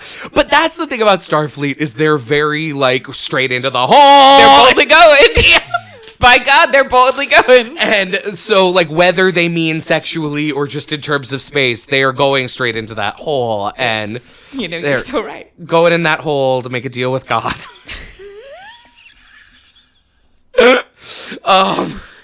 And so they come out the other side and discover themselves in the Delta Quadrant, 70,000 light years from Bajor. Say what? And Sisko speculates that the wormhole could be where the orbs originate from, in which case it would have to be over 10,000 years old, and possibly then the first stable the first stable wormhole known to exist, because normally they are like a freak phenomenon where they show up, are there for a little bit, and then disappear forever. They bounce, yeah. Yeah, exactly. But yeah, first we got the worm, now we got the wormhole. Oh, just when she's talking all about the wormhole, it makes me think of this story of Terry Farrell? Terry Farrell. Yeah. Terry, come on the pod and tell us how to pronounce your name. Yeah. At one of the rap parties, one of the like season rap parties, and the writer who did all the like science techno babble speak, and she introduces herself. He's, they're chatting, and then she asks, what he does on the show. And he tells her that that's his role. And she, like, grabs him by the neck and is like, yeah. Which would be terrifying and arousing all at once, I imagine. Oh, I'm sure. She really gets the brunt of a lot of that. It's like the science officer's job a lot of time to just pronounce 9-syllable words that wave away the plot. She does. You did them beautifully, Terry. She did. She does a great job. It was tough, but you did a great job. Yeah. And so then we fly back through the wormhole. We're like, okay, cool wormhole. And on the way back, the Rio Grande is brought to a halt by an unknown external force where it sort of lands on an unseen surface of some sort. Dax detects a breathable atmosphere, and so again, very like, what, should we just go straight into the wormhole? They're like, yeah, let's just like go outside and we can breathe, probably. That's the only potential issue, is not being able to breathe. Oh, yeah. Nothing else to worry about in space. No radiation or anything. Nah. And I just have, honey, I lost the captain. Miles Edwards O'Brien, probably. Outside, Sisko sees a lifeless rocky landscape with terrible storms, while Dax seems to see an idyllic green paradise. It's great because Dax says, we've just landed, and Ben looks at her and says, on what? Oh, yeah, that's a great moment. They landed in the Huntington Gardens, obviously. Have you been there? Oh, yes. Oh, that's so it's funny. Beautiful, phenomenal. So But much it Trek very has much happened is there. that. Oh, Like- absolutely. That is it. That's so And funny. it's not far from Paramount Studios, so that's where we go. I believe it was also where is Deanna Troi from? Oh, Betazoid. yeah, I believe it was also Yeah. Betazoid, yes. But yeah. That tracks. That makes sense. Anything beautiful, they're like, to the Huntington Gardens. We've got our monthly pass. So all of the acting in the wormhole so far is not great, which makes sense, I think. The green screen was probably a very new and weird thing. But still, it's throwing them off their performance game in a way that feels very noticeable from what we were getting from them on physical sets. Yeah. Because both Terry and Avery are good, and this scene just feels like a little bit like, what the fuck's happening right now? I'm speaking to a wall. Yes. Like, Yeah. Everything is flat, and I'm just sort of like looking around at ghosts. I also don't really understand why Dax ended up in a meadow and Sisko ended up in the Scary Lightning Cliffs. I don't think it really ended up meaning anything. No, I think we've talked about like the prophets can't disguise it for him. Yeah, that maybe the storms represent something more real about the situation, whereas Dax is getting some sort of illusion to try and like keep her calm keep or her something like that. But chilled. whatever they are doing, they either can't affect Sisko in the same way or aren't affecting Sisko in the same way. But that's like very much conjecture. It doesn't really get answered super solidly in the episode at all. And so the energy construct or unenergy construct appears, which looks like the Bajoran orb. It's like a hovering hourglass of light, and it scans the two of them, and Sisko tries talking to it, but it zaps them with energy, and the old now pew-pew. Dax can see the scary mountains too, so like we've dropped the facade. And then the orb seems to transform Jadzia into energy and just carry her away, while all around Sisko, the environment dissolves into just like this brilliant white light. The simple shot of Sisko's face just against the all-white background, I think, is extremely cool. Yeah. I think it's one of the best Powerful. visuals of this whole episode, and it just underscores that the simpler the effect, the better when it comes to the prophet stuff, because it doesn't have to be flashy to feel divine, you know? Ooh. I don't know if it was that profound, but... No, that was good. Thank you. That was Thank basically you. the Protestant Revolution that you just summarized. Yeah, the prophets are followers of Martin Luther for sure. Kind of though, like, well, we can get into that in a future episode, but back in the Alpha Quadrant, the energy orb exits the wormhole, and Kira and O'Brien beam it aboard the station, and it immediately just poops out Jadzia in ops, completely safe. There you go. Yeah, so she's totally fine. I just have to note that someone says "I, sir" to Kira. Kira, and I feel gender in this ops tonight. Like, when they use "sir" for everybody, It's really good, very especially for gendered. Kira, and I also think your use of reference is great because DS9 feels like nothing if not a big Chili's in space. I just feel like that's the vibe. I can't not wrong. explain it, You're or not like wrong. a Applebee's or Yeah, something, you it's know, chaotic. Ruby Tuesdays, if that still exists. no, you're right. Okay, and so then inside the wormhole, we're getting to the point where there's a lot of bouncing back and Yeah, forth. we're so, cutting. you know, keep with us. Inside the wormhole, Ben experiences snapshots of memories of his life while he's trying to communicate with the life forms within. And the life forms begin to communicate with one another by speaking through different figures from Ben's memories. So Jennifer, Jake, Picard, Opaka, etc. I love the way they do the prophets like this, the flashing between people and memories, and the acting that everybody does to become the prophet. It's really good. It's really excellent. good because they are not the same people. It's characters that are different characters embodying the physical form of a different character. Yeah. And the actors really play with that, and They it's do. really interesting visually. It's very nicely done. Sisko's trying to explain who he is to the wormhole aliens, but he quickly discovers that they seem to exist outside the flow of linear time. And there's more fucking Jennifer because we're hopping back and forth in time, so of course we got to deal with that. And I just think the fucking look on Benjamin Lafayette Sisko's face when the little Jake prophet turns to him and goes, what is this? Time. And he realizes he's going to have to explain the whole space-time continuum to wormhole aliens. I have to say, I paused the episode. It was like, how would I explain that? Like, I looked up the dictionary definition of time. I was like, and that was my exact thought is, how would I do this? And then also, how would I do this without being able to Google anything? Yeah. Because I think the wormhole is a dead zone. Like, he doesn't have... Boy does not have signal there. No, so he's all on his own with that. And listen, your hardest day at your job and Ben Sisko's hardest day at his job are just not the same thing. And I think that should be the takeaway lesson. He is God's strongest soldier. Really, truly. And so back on the station, senior officers are preparing to mount a rescue mission for Ben. O'Brien reports that the Cardassian ship is back up and running, which is a bummer, and is headed towards the Denorius belt.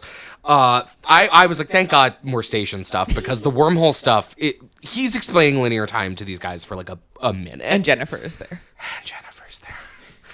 Kira asks Miles about moving the station to the mouth of the wormhole. And O'Brien tells her that with their 6 meager thrusters, the trip would take 2 months. And Kira insists that Bajor has to stake a claim to the wormhole. And I just we love a crazy idea, Kira. We love the wormhole. Or we move the whole station. Insert Patrick Star. Why don't we just move Bikini Bottom over there meme? I do love it because, like, Kira isn't Starfleet, as we established, but she immediately looks and is like, I need this physically impossible thing from you, engineer. And I need it 2 hours ago. And the engineer's like, what the hell are you talking about? She's like, you'll figure it out. They do. It's the Scotty method. Yeah. And then Dax and O'Brien make a plan to use science to lower the inertial mass of the entire station, making it light enough to move with the 6 thrusters, even though there is a risk that it could crack the entire station apart like an egg. But it's always a risk in science. You know, so true. I can't say any more than that. And that probably means we should just go ahead and take the risk and not like do several months of studies before we try something like Don't this. be silly. This is space science, kids. They also call for backup, which is good, but the Enterprise is 2 days away, which is bad. So unfortunate. You know. Kira takes Dax and Bashir with her for the rescue mission.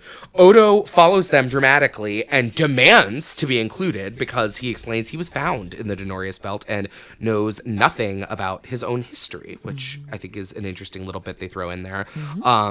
When Kira's putting together her away team and she says to Julian, "You too, Doc, time to be a hero." And she just has this cheeky little smile for him. I love that even though Julian has done nothing but show his ass around her, she's just an innately loving person and wants to see the good in him. Like, that's such a good little beat of characterization from Kira that just comes from Nana getting this character right off the bat, right? Like, she gets who this woman is and she's ready to show that to us.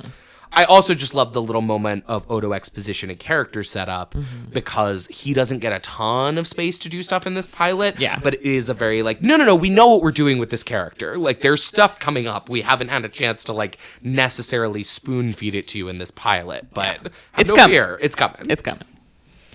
All right, the 4 of them get into a runabout, and they head for the wormhole. Meanwhile, in the wormhole, Ben is trying to convince the wormhole aliens that he poses no threat to them. But again, he gets to having to explain all this shit about linear time. I was just seeing Steph's thing on the notes document. It says, "Meanwhile, in the woo-woo zone." Bajoran woo-woo. But it also feels like woo-woo, like a strobe light, which is what I feel like it's like inside the wormhole at all times. Like not wrong. Woo, woo, woo. The prophets are just having a rave all the time. It's the rave scene from SpongeBob with the jellyfish.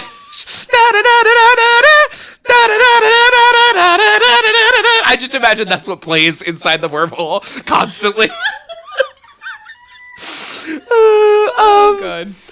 And, the prophets, or the wormhole aliens, note that they seek contact with other life forms, not corporeal creatures. So they sort of make the distinction that in their existence thus far, they have had contact with other beings that are more similar to them than to humans or Romulans or Klingons, like other, like, corporeal species. And I just think that's a really interesting implication that they're in contact with other gods, or at least trying to be. Yeah, and that's also especially interesting from the perspective of, we're not going to talk about outside media a whole ton here, but there's a really great run of Star Trek comics that have been being published by IDW Publishing for the last couple years, and there is the main Star Trek series written by Lansing and Kelly covers a lot of stuff about like what is the nature of divinity in a universe where beings like the prophets or the crystalline entity from TNG or Q and all of that stuff exists. Like, how does that work? And I think that's very interesting from the perspective of those comics. I'd be curious if listeners are reading those or might want to start reading them. I highly recommend. Write in. Tell us what you think. Yeah, please. So we're back on the station. Miles is trying to implement this cockamamie plan. He's having all kinds of issues with the field integrity, and the field nearly collapses before Miles heroically saves it, showing off his mad engineering prowess. It's really good. I love him arguing with the computer. That's like a fun, classic little Star Trek thing. And beep booping to save the day. It also feels very like now of like the terrible AI that are all out there that everyone is trying to pretend can like I feel like a Cardassian AI is like an Elon Musk AI. That right? absolutely would be the case. Yeah, where it's like, oh, like make me a coffee, and it like just drives you into the wall repeatedly until someone accuses you of terrorism. Anyways, we love O'Brien beep booping. The moving the station sequence actually looks really good once he gets the field up and running. And I think it's cool to see the Starfleet crew and the Bajoran crew already working together in a crisis. We see them in the background. For those of you that aren't super Trekkie people, I should have mentioned this before. The Starfleet uniforms are the black ones with the division colors on the shoulders. So the red, the gold, and the blue, which are red is command officers, gold is operations, so that encompasses engineering and also like security, and then blue is science, which also encompasses like medical and psych and all of that stuff. And the Bajorans are the ones in those like khaki uniforms that are red, brown, and gray, I believe, as like the three division colors. So if you're looking and you're seeing people in like different uniforms, that's what you're looking at. Yeah. I love everybody working together, specifically like under Kira and being like, all right, Ben's gone, Kira's in command. Yep. Let's do this. Absolutely. I totally agree. And so the crew on the runabout out in space approach the Cardassian ship, and they try and make contact, trying to warn Gul Dukat against entering the wormhole because, like, our boss went in there and we haven't seen him since. Like, it's dangerous. But Dukat has already decided that Sisko must be inside the wormhole negotiating with the wormhole aliens for their advanced technology, and decides to fly in after him.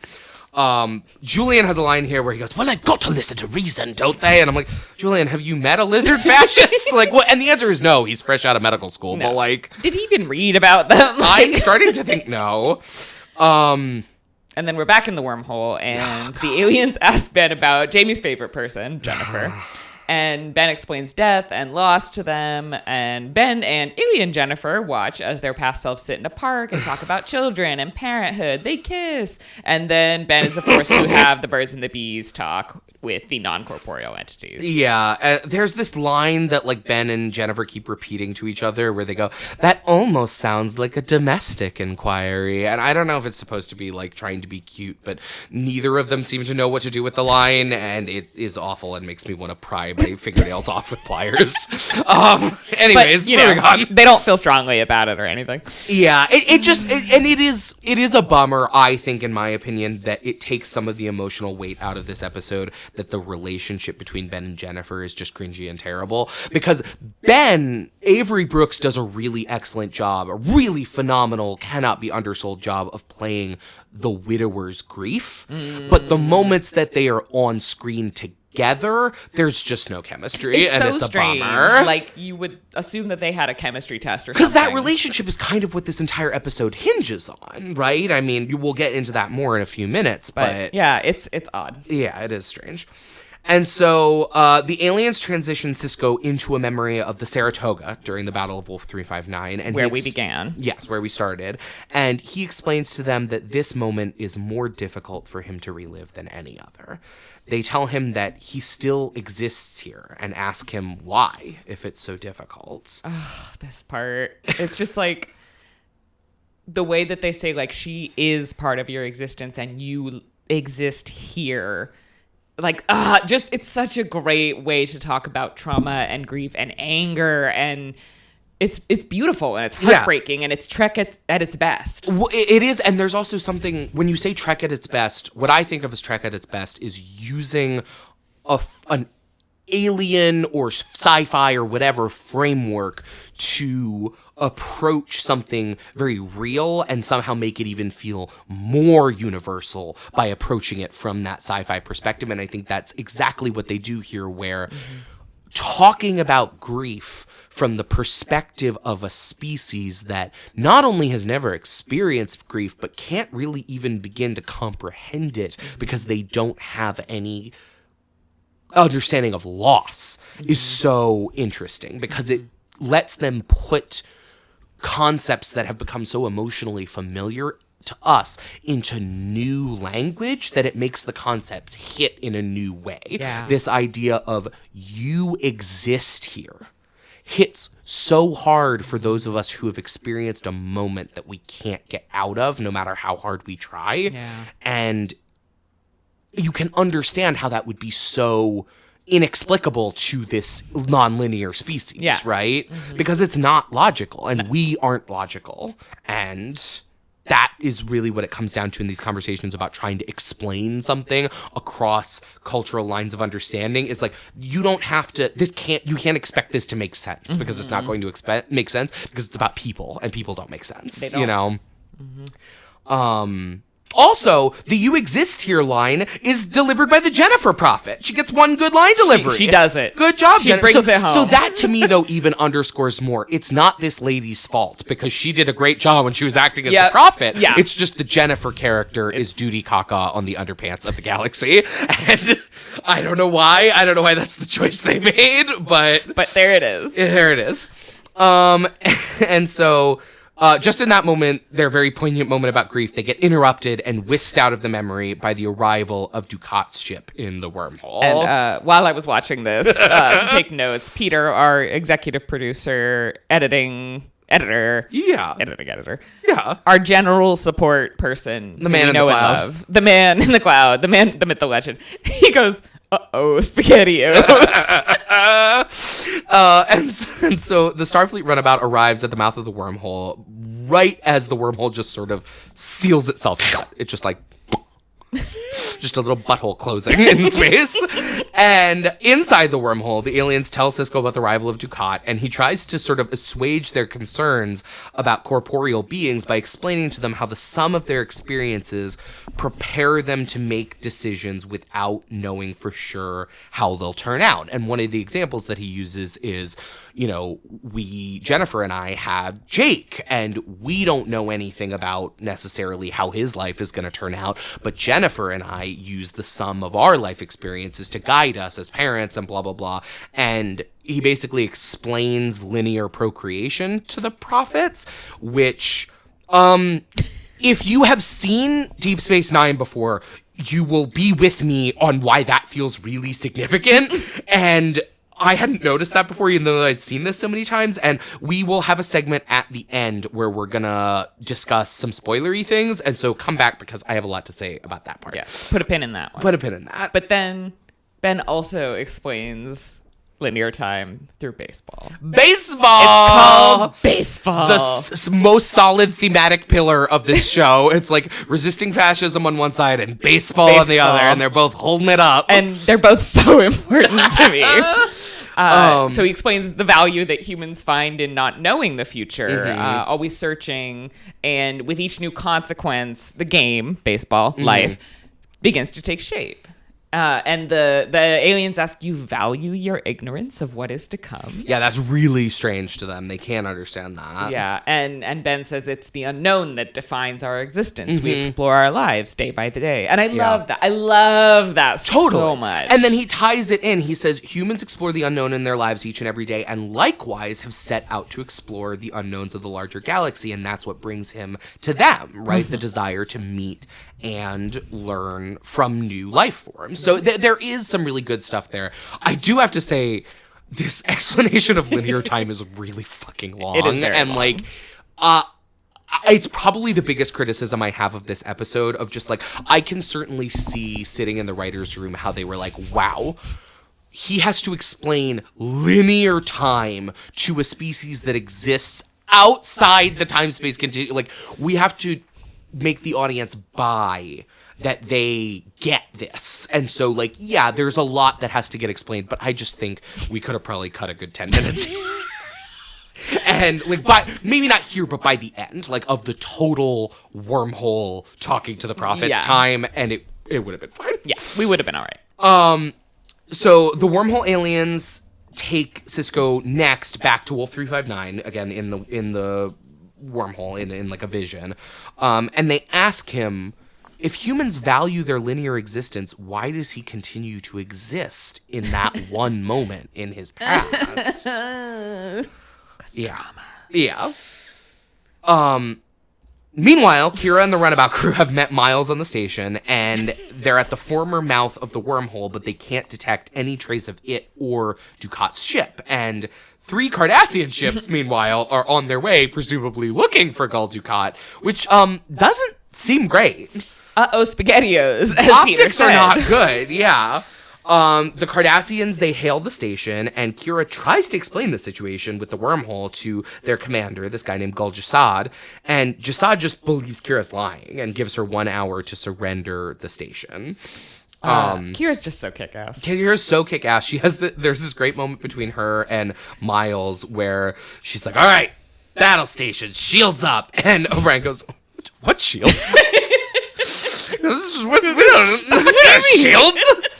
My favorite thing about this is that we got to see Kira in command of the entire station and crew from episode 1. Yes. She's really not just there to sit second chair. 100%. She's so good in command. She's excellent in command. And it works because so much of Sisko's plot, while he is a great commander, is the Bajoran woo-woo stuff. And so it really is great for the storytelling structure that we can fall back on Kira in command, and that from episode 1 we're conditioned we trust her in that role. Yeah. She is completely competent to handle that role, and all of the crew are ready to support her, Yep. even though she's not Starfleet, which could have been an issue, I think, in a different version of this story. Absolutely. So Kira and the crew prepare to defend the station. Bashir can't believe that the Cardassians would attack a Federation outpost. Julian, you're so stupid. Yeah, Kira and Miles just know better about this. And I was like, God, Julian, are you so stupid? But it's like, yes, he is. He's a very good doctor, but he just knows nothing about the galaxy, right? And that's sort of what we're setting him up for. And I love this moment as a sort of Kira and Miles beginning to find a mutual respect. Not that it wasn't there before, but then absolutely. Oh, we're both veterans. Oh, we both understand what we're facing when we're facing the Cardassians. Veterans of war with the Cardassians specifically, specifically. because Miles fought in the war that the Federation fought with the Cardassians that led to the establishment of the peace treaty that is what they're dancing around in Next Gen. And so they're from sort of very different perspectives, but on the same issue, which is war with this like genocidal colonial power. Inside the wormhole, again, the aliens claim that they're not responsible for shifting the scene back to Wolf 359, that Sisko has been doing that himself because he exists here. And he asks them with sort of like a desperation for the power to leave this moment behind. And an alien in the form of Opaka, Kai Opaka, echoes her former words to him. We cannot give you what you deny yourself. Look for solutions from within. You gotta heal your own trauma, buddy. It's so good, though, because I mean, it also is such a great moment of like engaging with the question that DS9 will engage with a lot, which is like, what is God? What is the divine? What does it mean to have a relationship with the divine? What does it mean to have a relationship with the divine in a context where we can more clearly say this thing that we're looking at as divine is an energy field of some sort that we can scan? Does that make it any less divine? Whatever. Because asking for the power to move on from the worst moment in his life, that, to me, that's a prayer, That's buddy. an act of faith. Like, and that's so interesting that that's a moment that they include for him. That's a great point. And that what they tell him in return is a very godlike answer, which is, you have the power to do this, like, you simply have to do it. I already gave you that power.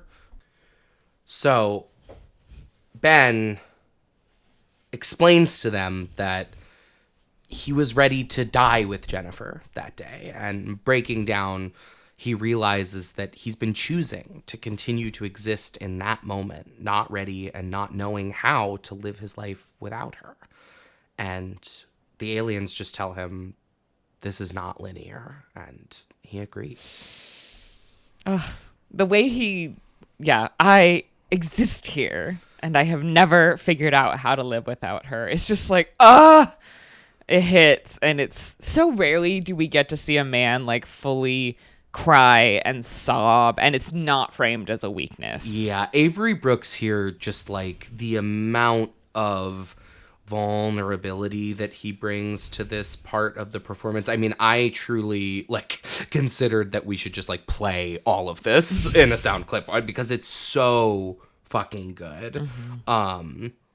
This whole part is so fucking good. I mean, like, this part slaps. I wish it hadn't taken 20 minutes of Jennifer weird line deliveries to get here, but it is almost worth it. It's so resonant, and I just love it. It's like everything that I really, really love about this show.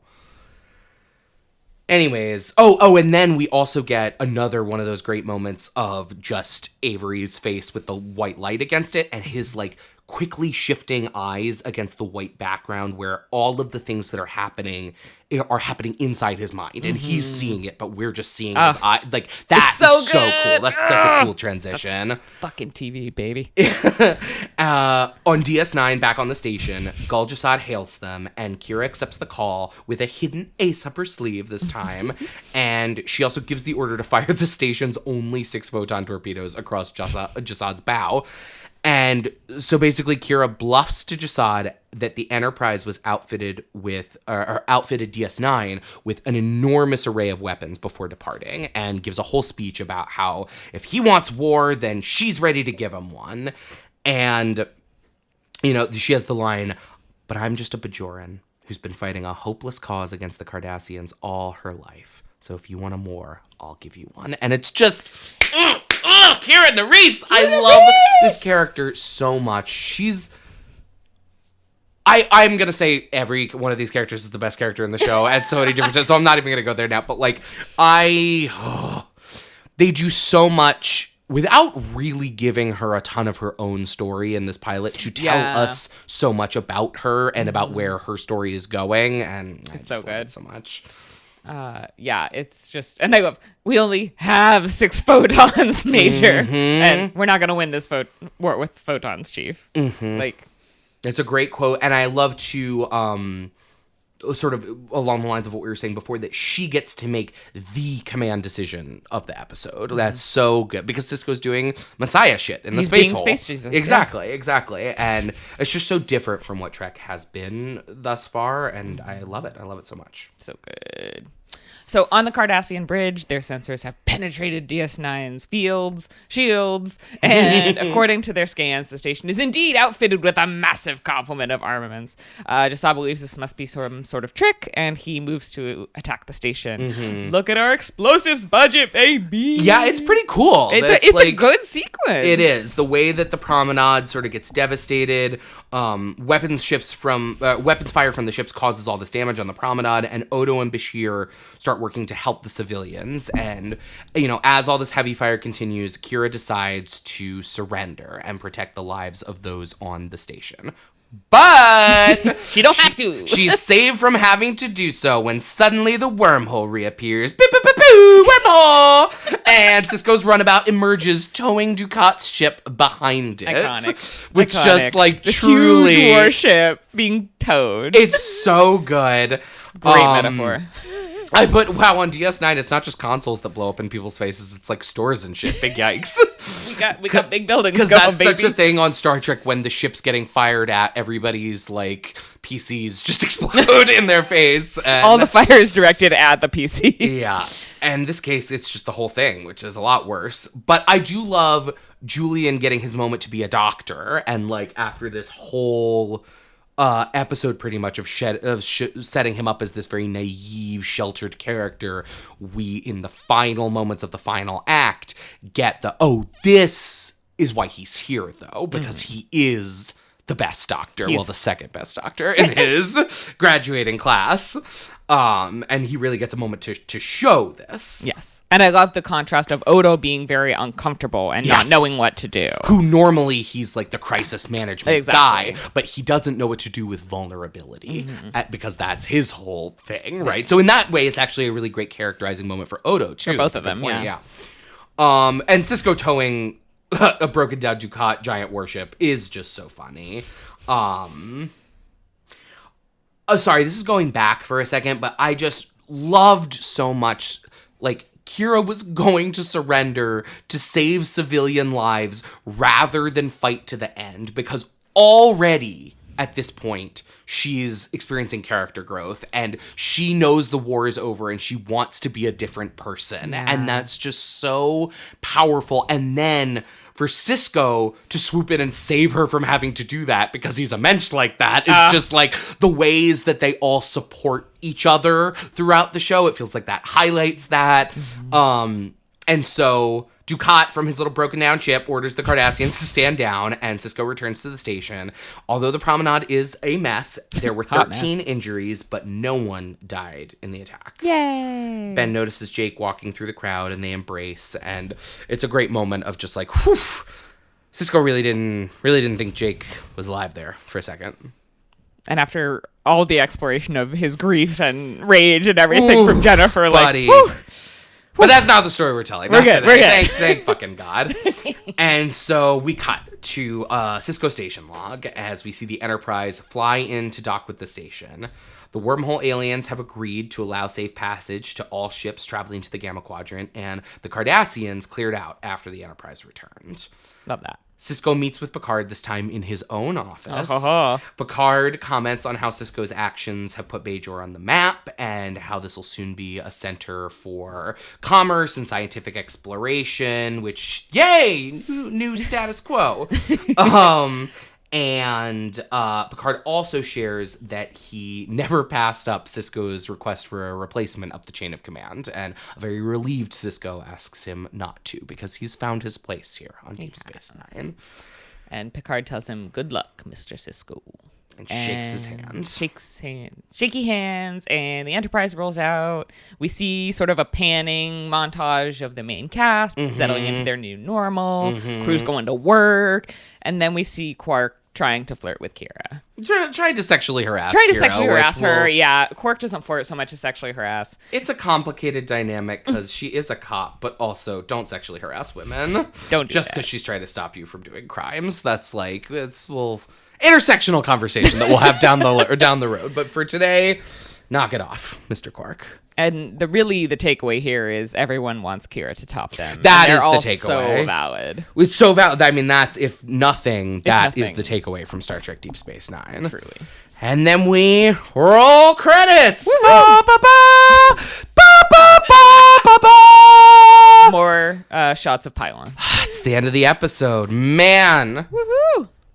That was good. That was good, man. How are you feeling about that episode after our little recap, after going through it all together? You want to do some final analysis? Yeah, it's such a solid pilot. It's a really solid pilot. It has great, giving depth to Ben as our, main character. It sets everybody up really nicely, honestly.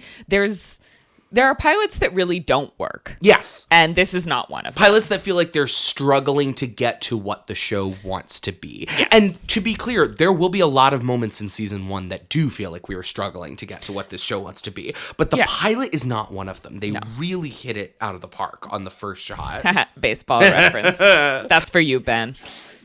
I love it. I think I do agree with you that the prophet stuff gets a little long. Yeah. That's probably what doesn't work in this. But it's not even that it doesn't work, it's just over-explained. Yes, yeah. And it's very, I can dislike it, I can wish it was a little less much, and I can still hold space for the lyrics of Defying Gravity, if you know what I mean.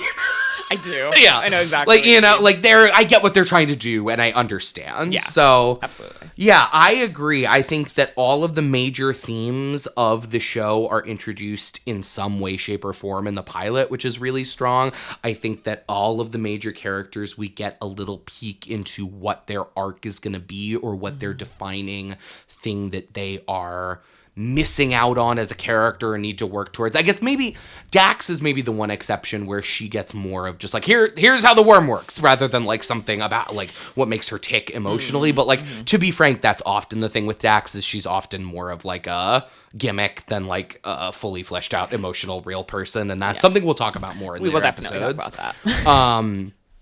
But overall, really successful.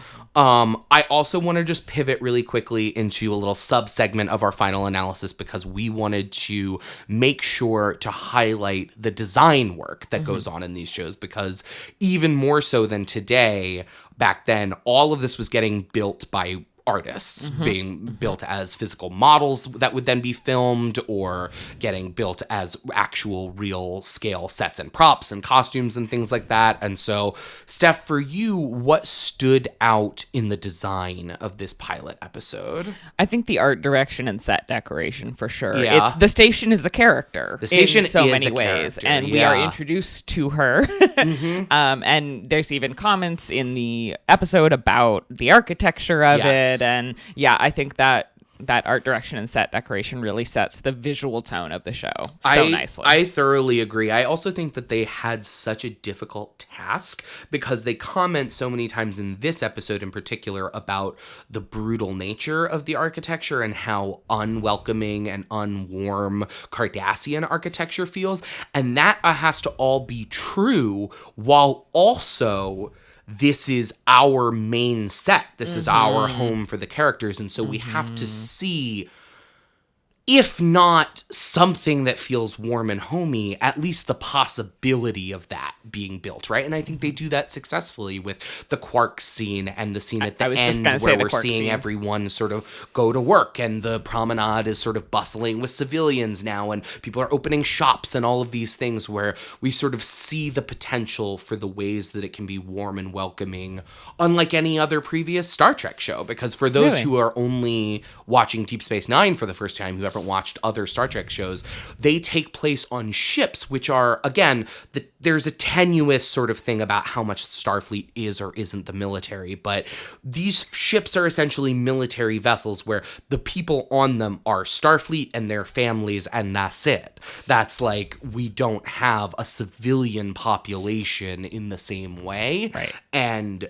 it was really cool for them to explore visually what that looks like, what the promenade looks like, where we have all the shops and, you know, restaurants and things where people really live their lives. And I think that will continue to be a hallmark of this series. Absolutely.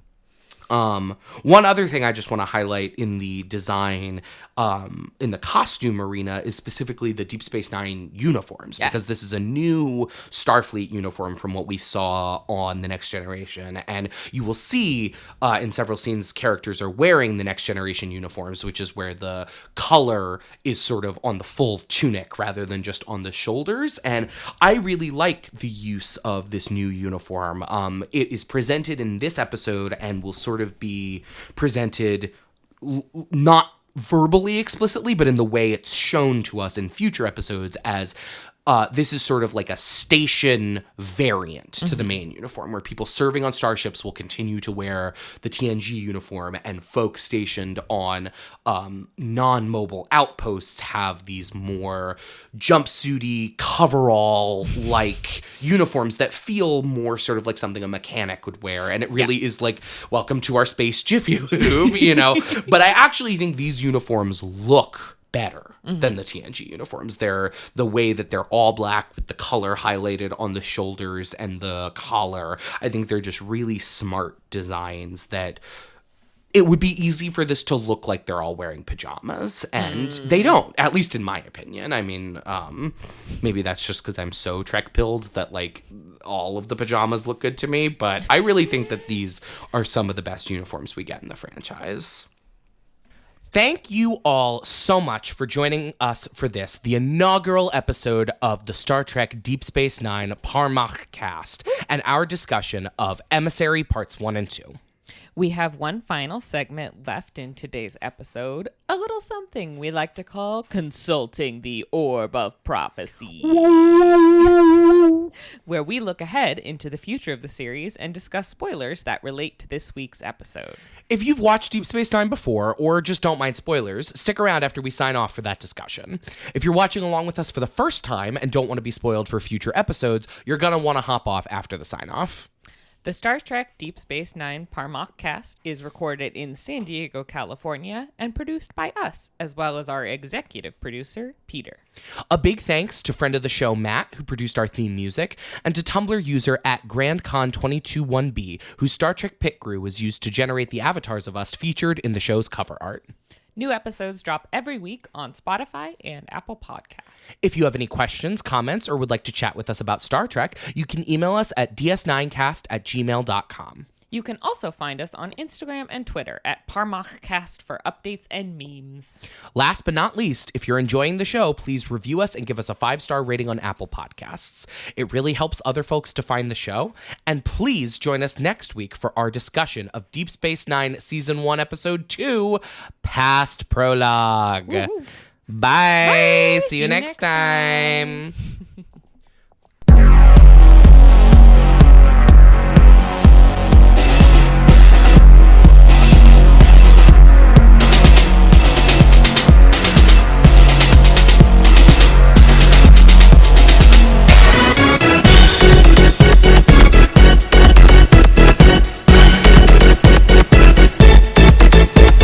Welcome to a little segment we like to call Consulting the Orb of Prophecy.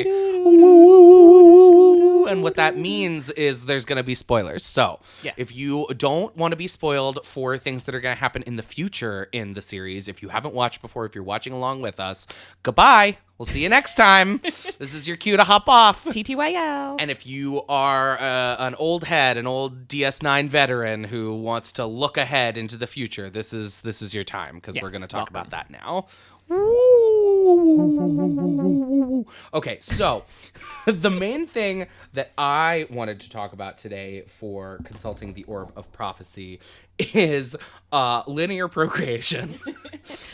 We hear in this episode that the prophets don't understand linear procreation. This is the first time they've heard of it. They've like, never encountered it. How do you do that, Ben? Tell us about the space birds and the space bees. And the wild thing about that is that we learn later in season 7, so very much later, that the prophets engineered Benjamin Sisko's birth by taking control of a woman named Sarah and marrying Ben's father and having Ben and then disappearing into the night afterwards. Ben is essentially half prophet on his mother's side. Exactly. And so there's just a lot to think about there's already a lot to think about in terms of like how the prophets work, how it like functions to be a species outside of linear time that obviously can interact with linear physical beings, and how the physics of that, how the metaphysics of that all work. But then you get into this idea that, yeah, they don't know about linear procreation at the start of this episode. They also don't know Benjamin. Yes.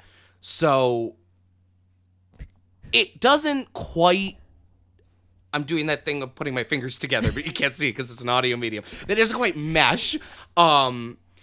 But I would like to make it mesh personally. Oh, okay. So we're I not feel like just we should pointing at a plot hole. No, I think we should try and no prize together. Well, I mean, no, like, when you get to this macro level of cosmic woo-woo, it's almost more, how do you want to interpret it, right? Because there's so much that we don't understand about how all of this is working. And so instead of just hand-waving, like, it's just, whatever, we don't get it. Like, I'm interested in getting into, like, do you have any theories about, like, how this works?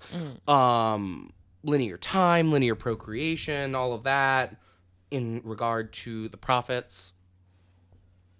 I mean, we know that we don't know how many prophets there are. So True. Theoretically, different prophets could have engineered this whole Benjamin thing. Oh, that's interesting. I always sort of took the prophets as similar to how the founders, Odo's people, the changelings, are thought of, where I think the female changeling later on has that line that she says to Odo where the drop becomes the ocean becomes the drop, where they're not necessarily individual beings. But that's possible, because obviously the Pa-wraiths are a separate thing. I was about to say they expel specific, like, former prophets, essentially, who become the Pa-wraiths. Right, so there has to be some subdivision of the Celestial Temple. Yeah, of consciousness. Interesting. So you think would then, in that theory, the folks in this episode, when they're saying that they don't understand, is there a subset that's just lying? Is that the idea, where most of them don't know what he's talking about, but some of them do and have engineered him, and it's just a secret they're keeping from the others? Or they're just not there right now. They're off. Like, are all the doing prophets some at the bullshit. same space? I always thought they were all sort the of time. confined in certain ways in to the the wormhole, temple. or- But then they come and possess Kira. They do, but that's as part of the reckoning, which feels like it has, like, That's space-time like special rules. circumstances. Yeah. But they're totally possible. There's a lot we don't know, and I think it benefits the mythology of the prophets how much is vague, because it is really hard to write an omnipotent divine a god. species like Yeah. that. Yeah, and not have it feel contrived or like there are holes, and it does tend to benefit them to just leave it sort of, vague. My theory, and I don't know how much water I personally feel like this theory holds, but I want to talk about it and see if we can, like, build a foundation from it, is the idea that the way that the prophets exist outside of linear time is sort of incompatible with the ways that they intersect and communicate with people who do exist in linear time, such as Ben.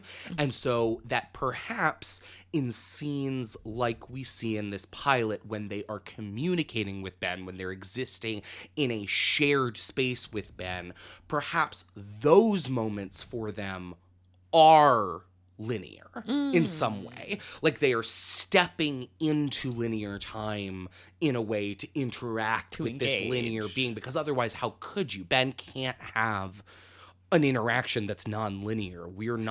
That's a really good point. We're limited in that way, right? Maybe as they have corporeal the beings. ability to be linear. That's not their default state, right? so to speak. But they can sort of, like, when we're seeing them taking on the form of Ben's friends and loved ones and all of that, that is a more linear existence than what is their default, perhaps. And so I want to posit a theory, and listeners, write in and tell us if you think that this theory is bullshit or not, because genuinely, I'm curious to see if it feels to people like it holds water. But what if the moment of encountering Sisko in the wormhole in the pilot was a quote-unquote new encounter for the prophets, where they are experiencing linear time via linear communication with Sisko for the first time, which is also their first time doing anything for the quote-unquote first time, right? Because it's their first time having a linear experience, or one of their first times having a linear experience. And once again experiencing the timeline as a non-linear totality after the events of Emissary, like once we've sort of moved into the status quo, the prophets then come to understand and carry out their own relationship with Sisko across time, including engineering his birth and prophesying his coming to the Bajoran people across thousands of years. So almost as though in their subjective timeline, this meeting with Ben occurs, quote unquote, before both giving birth to him and also making thousands of years of prophecies about an emissary that will one day come. I love it. Does that make sense? Yes. Okay. I'm on board. Okay, 100%. great. We have That's decided. much better than maybe the prophets just weren't there that day.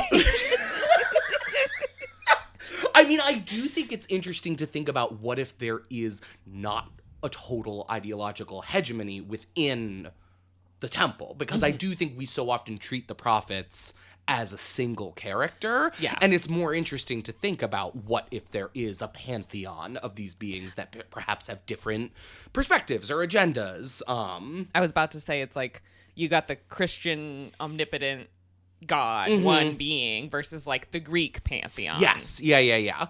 And we even see that. I mean, there's two ways to sort of look at the scenes that you get with Sisko and the prophets embodying people in his life. I think I was more predisposed to look at those as different opinions being expressed as part of a whole, whereas I think I hadn't considered until you brought it up that, yeah, perhaps these are actually arguments happening in the wormhole about Sisko between different prophets. Like the idea that like there is a Jennifer prophet, there is a Picard prophet, and they are, even though they're wearing these like human skin suits, they are different gods underneath. I think that's an interesting idea. Yeah. Yeah, so I think we'll be tracking more about the prophet's relationship to Sisko, relationship to linear time, relationship to Sarah Sisko, and this ultimate reveal about Benjamin's parenthood or parentage rather in season 7 throughout our Consulting the Orb of Prophecy segments. I think that's probably going to be one of the big things that we look at. Yeah. You also spoke, in our kind of interviewing each other about what we're interrogating here. And I think the question of divinity and what is divinity, and that's a discussion that happens around the prophets. Yeah. As well as the founders later on. Yeah. All right. Love that for us.